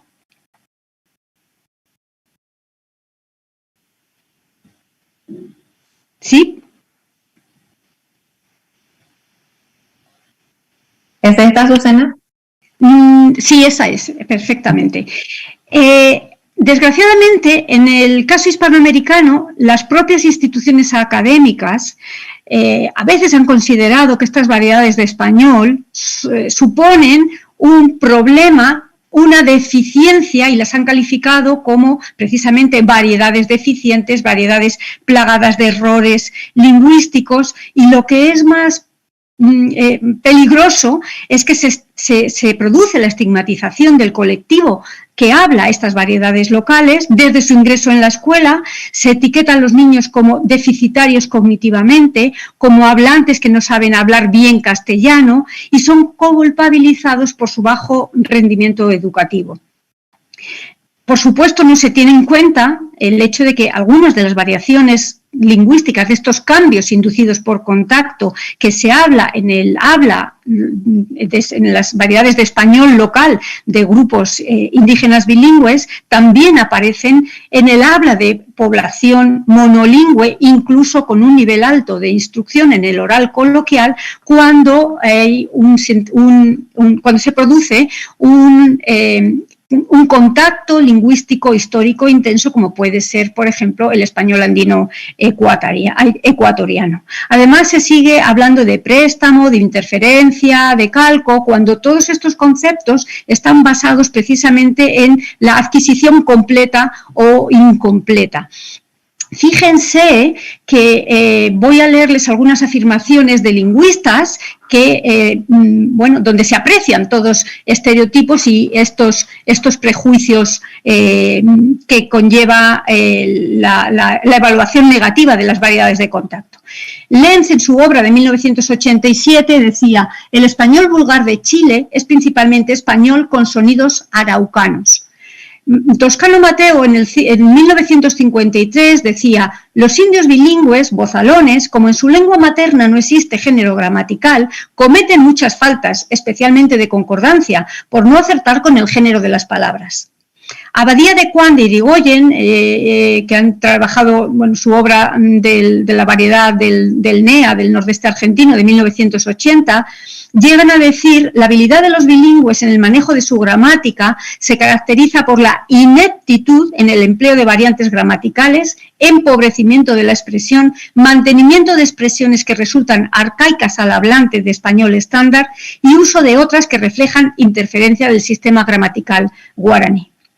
Coserio, en su obra de 1990, dice: el influjo indígena y el de otras lenguas conciernen casi solo aspectos superficiales del idioma y solo tienen vigencia regional o estrictamente local. Y en los pocos casos en que alcanzan el nivel del sistema lingüístico, así algunas veces en el ámbito fonético, conciernen a comunidades hasta hace poco o todavía bilingües y por lo común inestables y de límites muy imprecisos, comunidades indígenas solo superficial o parcialmente hispanizadas o primeras y muy rara vez segundas generaciones de inmigrantes. Manuel Alvar, en su obra que se publicó póstuma de 2001, decía: el español mal aprendido dio lugar en labios chibchas a la lengua de gitanos, que poco duró. Tan pronto como la asimilación se produjo, el español se impuso y borró los vestigios de esa torpeza inicial. En esa misma obra, Manuel Alvar dice: muchos pueblos de América necesitan integrar a estos connacionales indígenas que no hablan la lengua común. Es necesario que pensemos en esas comunidades que no poseen el español, pero que necesitan de él para lograr su plenitud de hombre. Séame permitido recordar a aquel indio chapaneco que se consideraba mexicano, pues según él me decía, indios eran los de Bonampak que vivían en la selva y no sabían español.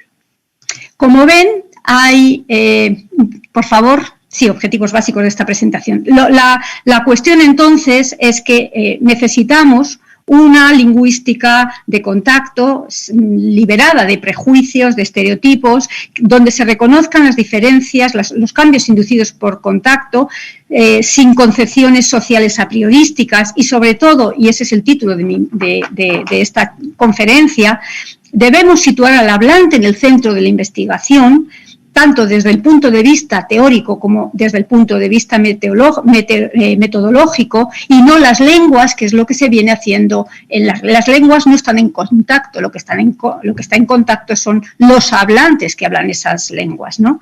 Necesitamos diseñar herramientas metodológicas útiles para estas situaciones y utilizar protocolos de actuación similares para que los análisis puedan ser comparables, siempre a partir de trabajos de campo serios y rigurosos.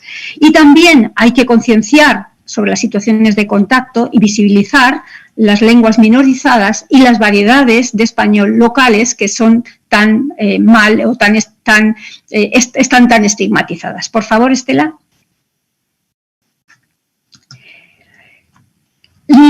A partir de lo que hemos hecho durante estos años en nuestro grupo de investigación es, bueno, pues a partir del habla de hablantes, lo más posible cercanos al habla natural, tanto urbanos como rurales, tanto monolingües y con distinto grado de bilingüismo, hemos intentado desentrañar cómo ciertos patrones de las lenguas originarias se van transfiriendo al español local de manera continuada. Y este español continuado, de este español local, donde aparecen esas variaciones, esos cambios inducidos por contacto, primero como un proceso individualizado de cada uno de los hablantes bilingües y después en un proceso de difusión social que en algunos casos se extiende a toda la población aunque ya sea monolingüe. Por tanto, estamos hablando del español local de comunidades enteras.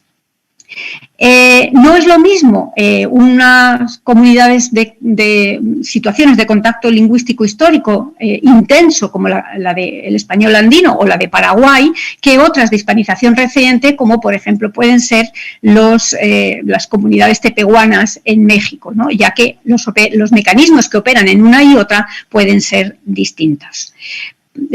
Pasamos por favor.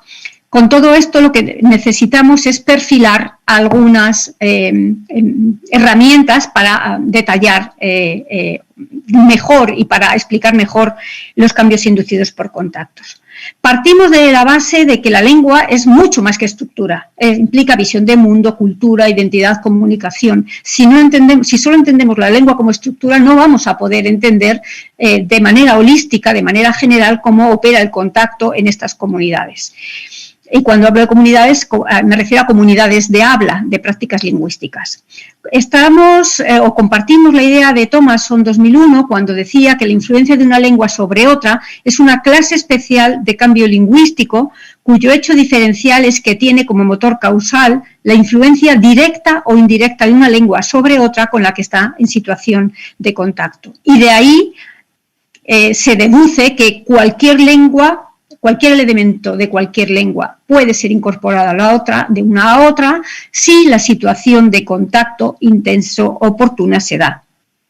Hay que recordar con Pavlenko y Jarvis en 2002 que los cambios inducidos por contacto son bidireccionales. En el caso de Paraguay, como ustedes bien saben, el contacto es bidireccional del guaraní al español y del español al guaraní, de tal manera que no hay un contacto unilateral, aunque los lingüistas muchas veces solo estudiamos un lado del contacto, muchas veces porque no nos da tiempo a hacer mucho más, ¿no? La tipología basada, como he dicho antes, en procesos donde se pone, el centro de atención se pone en si el hablante ha aprendido bien o no la lengua, si tiene una competencia plena o incompleta, y a partir de ahí se generan esas tipologías sobre basadas en interferencia o imposición y préstamo, donde, como digo, ese aprendizaje completo o incompleto de la lengua es fundamental, son claramente por nuestra experiencia insuficientes para explicar de manera satisfactoria los cambios inducidos por el contacto. Porque sencillamente la competencia lingüística de los hablantes es mucho más que la suma de la competencia de esos hablantes.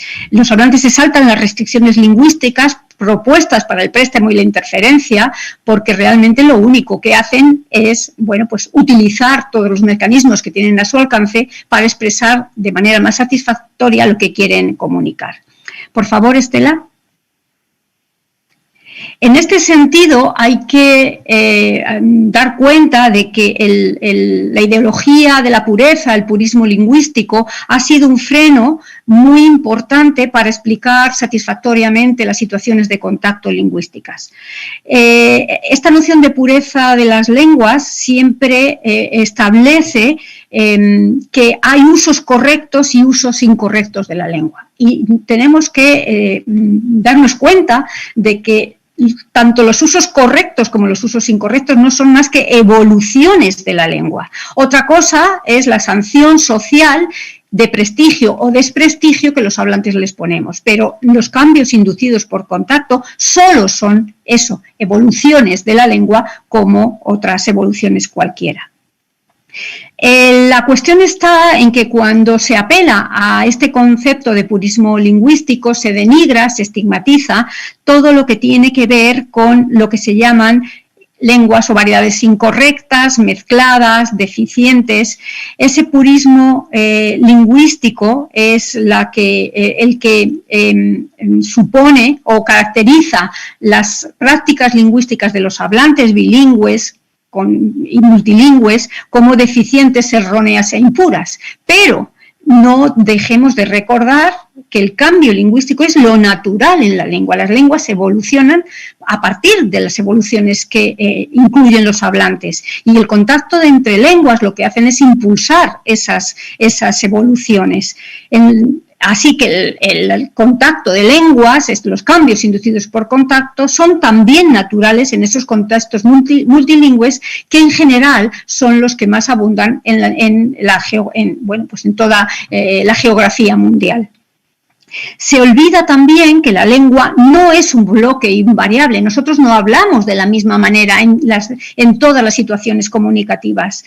Tenemos sistemas comunicativos, contextos comunicativos distintos. No hablamos de igual manera cuando estamos en un contexto familiar o en un contexto de amistad, en un contexto formal, en un contexto informal, escrito, frente a oral. Y todas esas variaciones lo que permiten es mostrar la riqueza de nuestras variantes.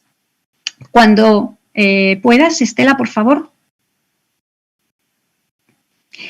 Por eso no utilizamos un concepto donde las lenguas están como dos bloques separados en la cabeza de los hablantes, en la mente de los hablantes, sino que utilizamos el concepto de repertorio lingüístico, que además, según la neurolingüística, la neurociencia, las últimas investigaciones avalan que realmente en la cabeza de los hablantes, en la mente de los hablantes, hay un único repertorio, no dos lenguas o dos repertorios separados, sino que el hablante solo tiene uno y de ese repertorio donde tiene sus lenguas, dos o tres, depende de las que hable, va tomando los elementos que necesite para expresar de manera más satisfactoria lo que quieren decir.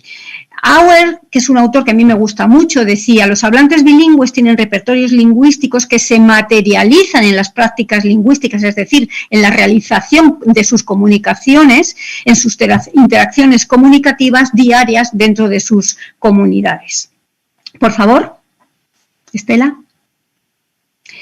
Los hablantes, por tanto, según esta definición de Blestel, que tienen en nuestra página web, conforman sus repertorios lingüísticos a partir de los recursos lingüísticos que aprenden en distintos escenarios, ya sea en el aprendizaje formal de lenguas a encuentros a través de una amplia variedad de trayectorias, tácticas, tecnologías que van desde el aprendizaje formal de lenguas a encuentros completamente informales con otras lenguas. Estos modos de aprendizaje diferentes llevan a distintos grados de conocimiento del lenguaje, desde un conocimiento estructural y pragmático muy elaborado hasta el reconocimiento elemental de las lenguas. Por favor.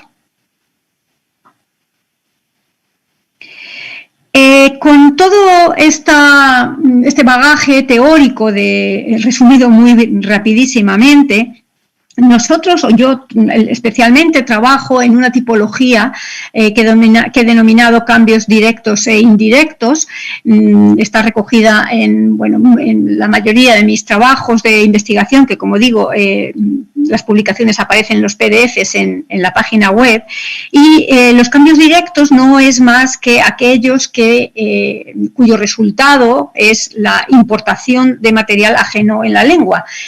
Y ese material puede ser léxico, puede ser funcional, pueden ser patrones, etcétera. Fíjense esa frase que rápidamente reconocerán. Todo el mundo, aunque no sepa guaraní, se da cuenta de que cuera, catú, boí o baí no forman parte del español. Así que estamos hablando de esos cambios directos que son fáciles de detectar. Por favor, Estela. Otra cosa, este ejemplo de Lenca que tiene en su volumen de 2014, pues también rápidamente podemos ver esa interacción de los dos códigos. Por favor. Otra cosa son los cambios indirectos inducidos por contacto, mucho más difíciles de detectar, porque no importan material ajeno a la lengua. Normalmente lo que hacen estos cambios es recrear ya soluciones o crear y recrear soluciones a partir de estructuras que ya existían, en este caso en el español. Es decir, que podemos encontrar que aprovechan una estructura marginal o una estructura en variación que tiene el español para introducir elementos como por ejemplo significados, nuevas funcionalidades, ya sean gramaticales o ya sean pragmáticas. Son sistemáticos, siguen principios generales en función de las lenguas implicadas y aparecen porque el hablante en los repertorios lingüísticos de los que hablábamos antes entienden que hay similitudes entre los fenómenos o los elementos o los patrones que están acercando, que están haciendo converger en esa solución innovadora a partir de esas similitudes percibidas. Por favor. Bueno, podemos pasar, si quieres, por el tiempo. Ya veo que nos estamos quedando sin gente por el tiempo tan raro, tan largo que se está haciendo. Lo que sí me gustaría es que repensaran ustedes algo que tienen y que comparten con el NEA, con el Nordeste argentino, como la reorganización del subsistema locativo. ¿Cuántas veces no habrán oído que cuando alguien les dice, o cuando ustedes dicen dejé el saco por la cama, rápidamente les pueden decir que no hablan un español correcto, que es un español erróneo, que es un español deficiente, que es un español interferido por la posposición guaraní y sin embargo, si miramos de manera profunda lo que está pasando, estamos hablando de un cambio indirecto inducido por contacto del guaraní en el español que ha reorganizado un sistema locativo completo. Nosotros, podemos escuchar a hablantes de distintas variedades, decir voy a Asunción, pero también podemos oír voy en Asunción. Pero fíjense que eso estaba en el siglo XV, en el español de Santa Teresa de Jesús, por ejemplo, del siglo XVI, siglo XIV, siglo XV, siglo XVI. Había una variación entre A y en para indicar tanto la trayectoria como el destino y al final, en el español de España, se impuso a como la preposición que indicaba una trayectoria desde un punto de origen a un punto de destino. Pero ven ustedes que ya existía esa solución en español. Eso no quiere decir que el contacto con el guaraní, que ha permitido esa reorganización, y cuando ustedes oyen o dicen voy en Asunción, no quiere decir que porque ya existía eso en el español antiguo, no tenga nada que ver con el guaraní. Por supuesto que tiene que ver con el guaraní.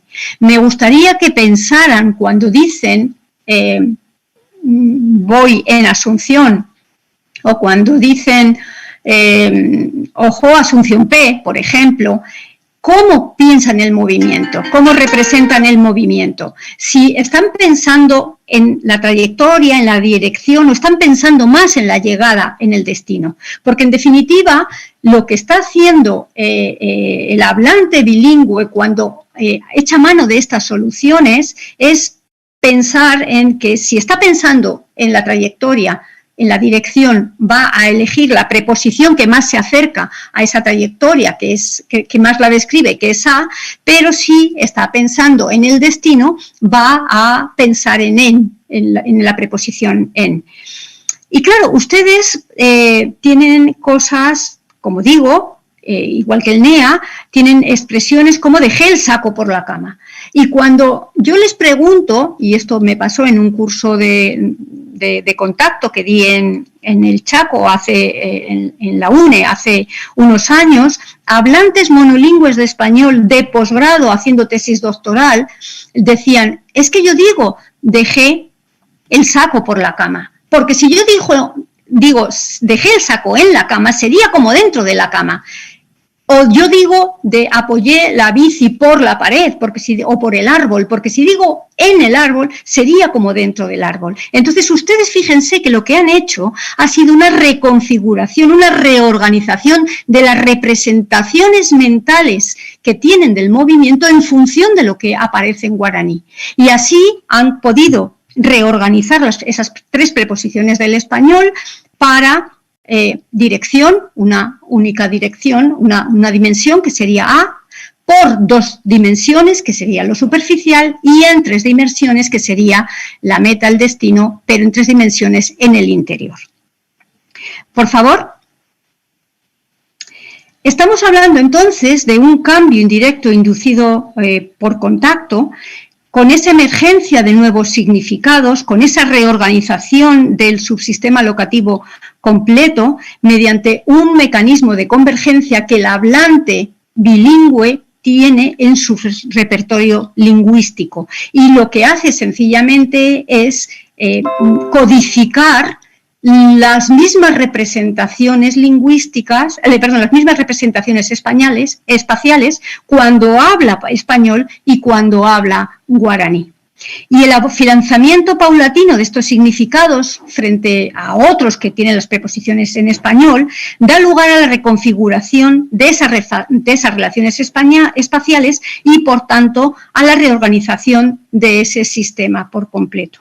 Así que fíjense que esos cambios indirectos inducidos por contacto no es que hablen mal, es que sencillamente ha habido un cambio semántico que sustenta nuevas representaciones espaciales.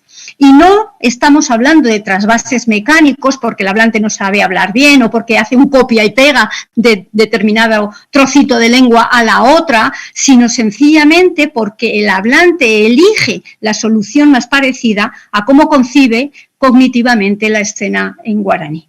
Por favor, Estela. El hablante, por tanto, como el hablante es inteligente, lo que hace es aprovechar los recursos que tienen sus repertorios lingüísticos y explorar y explotar nuevas estrategias comunicativas, crear nuevos sistemas gramaticales a partir de las interacciones comunicativas que realiza en sus prácticas lingüísticas cotidianas con otros hablantes con los que comparte esos mismos repertorios lingüísticos. Evidentemente, estas variaciones, estos cambios inducidos por contactos, estas soluciones emergentes se rutinizan primero en el individuo y se convencionalizan después socialmente y se extienden a toda la comunidad. Y eso supone una creación de una variedad de español local que sencillamente tiene una manifestación de diversidad y de riqueza que no le hace desmerecer ni considerarse, ni que se le pueda considerar menos prestigioso porque sea parte de la norma. Estamos hablando de variedades orales cotidianas donde los hablantes entran en interacción. Por favor, Estela.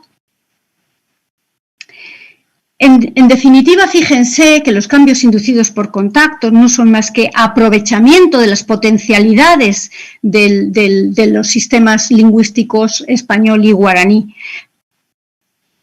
Ese aprovechamiento de las potencialidades de los sistemas producen o permiten la codificación de representaciones cognitivas en las mismas lenguas, en las dos lenguas.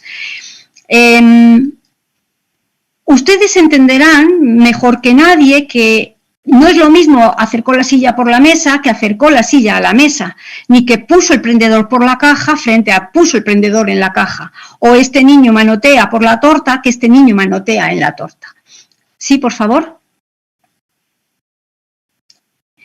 La elección de una u otra forma, a o en o por en el caso que nos ocupa, puede estar regulada por factores externos como el nivel de instrucción. Sabemos que en la escuela nos enseñamos un estándar que desde luego debemos aprender, pero ese estándar muchas veces tiene que ver con contextos formales, orales o escritos, pero no hablamos siempre de la misma manera.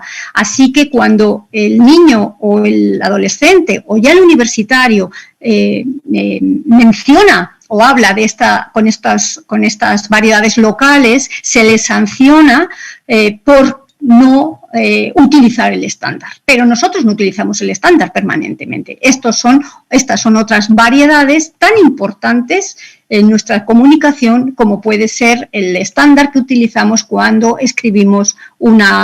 damos una conferencia o escribimos una investigación científica, ¿no? Conciencia lingüística de norma, prestigio, las actitudes, las evaluaciones de las formas locales, todos estos factores que no son lingüísticos conducen a la elección de los hablantes hacia una forma más o menos prestigiosa en función de la situación. Las actitudes lingüísticas no normativas hacia las soluciones no normativas son por tanto un freno para la expansión.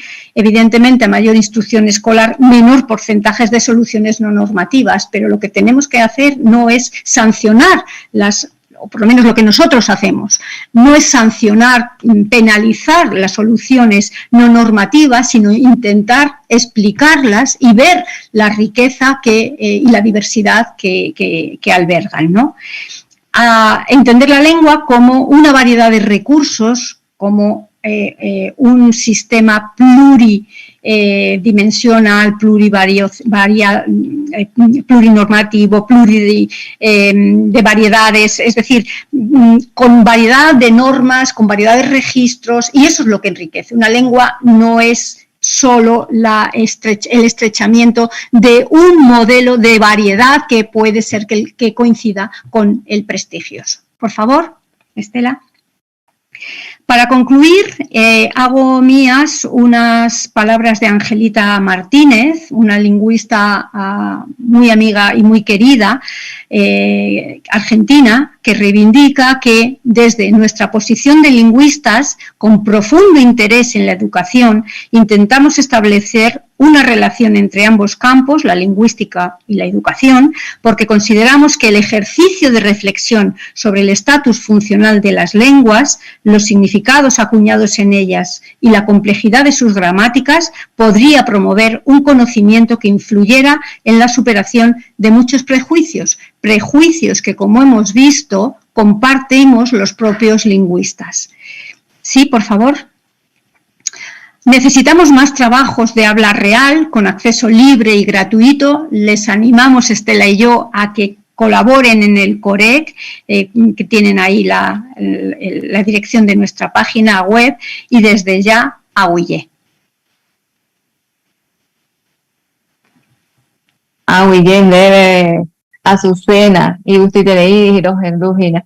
Bueno, muchísimas gracias, Azucena. Nos excedimos en todos los tiempos, pero aquí yo creo que hay gente que va a tomar te va a tomar la palabra de unirse al COREC. Está Daniel, que era de El Salvador, está creo que Lirian todavía, o si no está, de Colombia, creo que yo tenés muestra, pero está en otra zona. En fin, que hay gente que se va a unir al trabajo.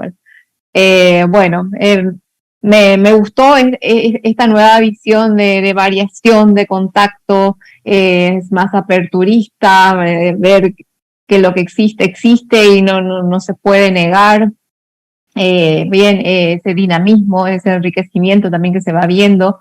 Y el ejemplo que diste, ¿verdad? Que en 1700, 1800 existía algo que después se fue cambiando por otra situación y que también aquí se da, ¿verdad?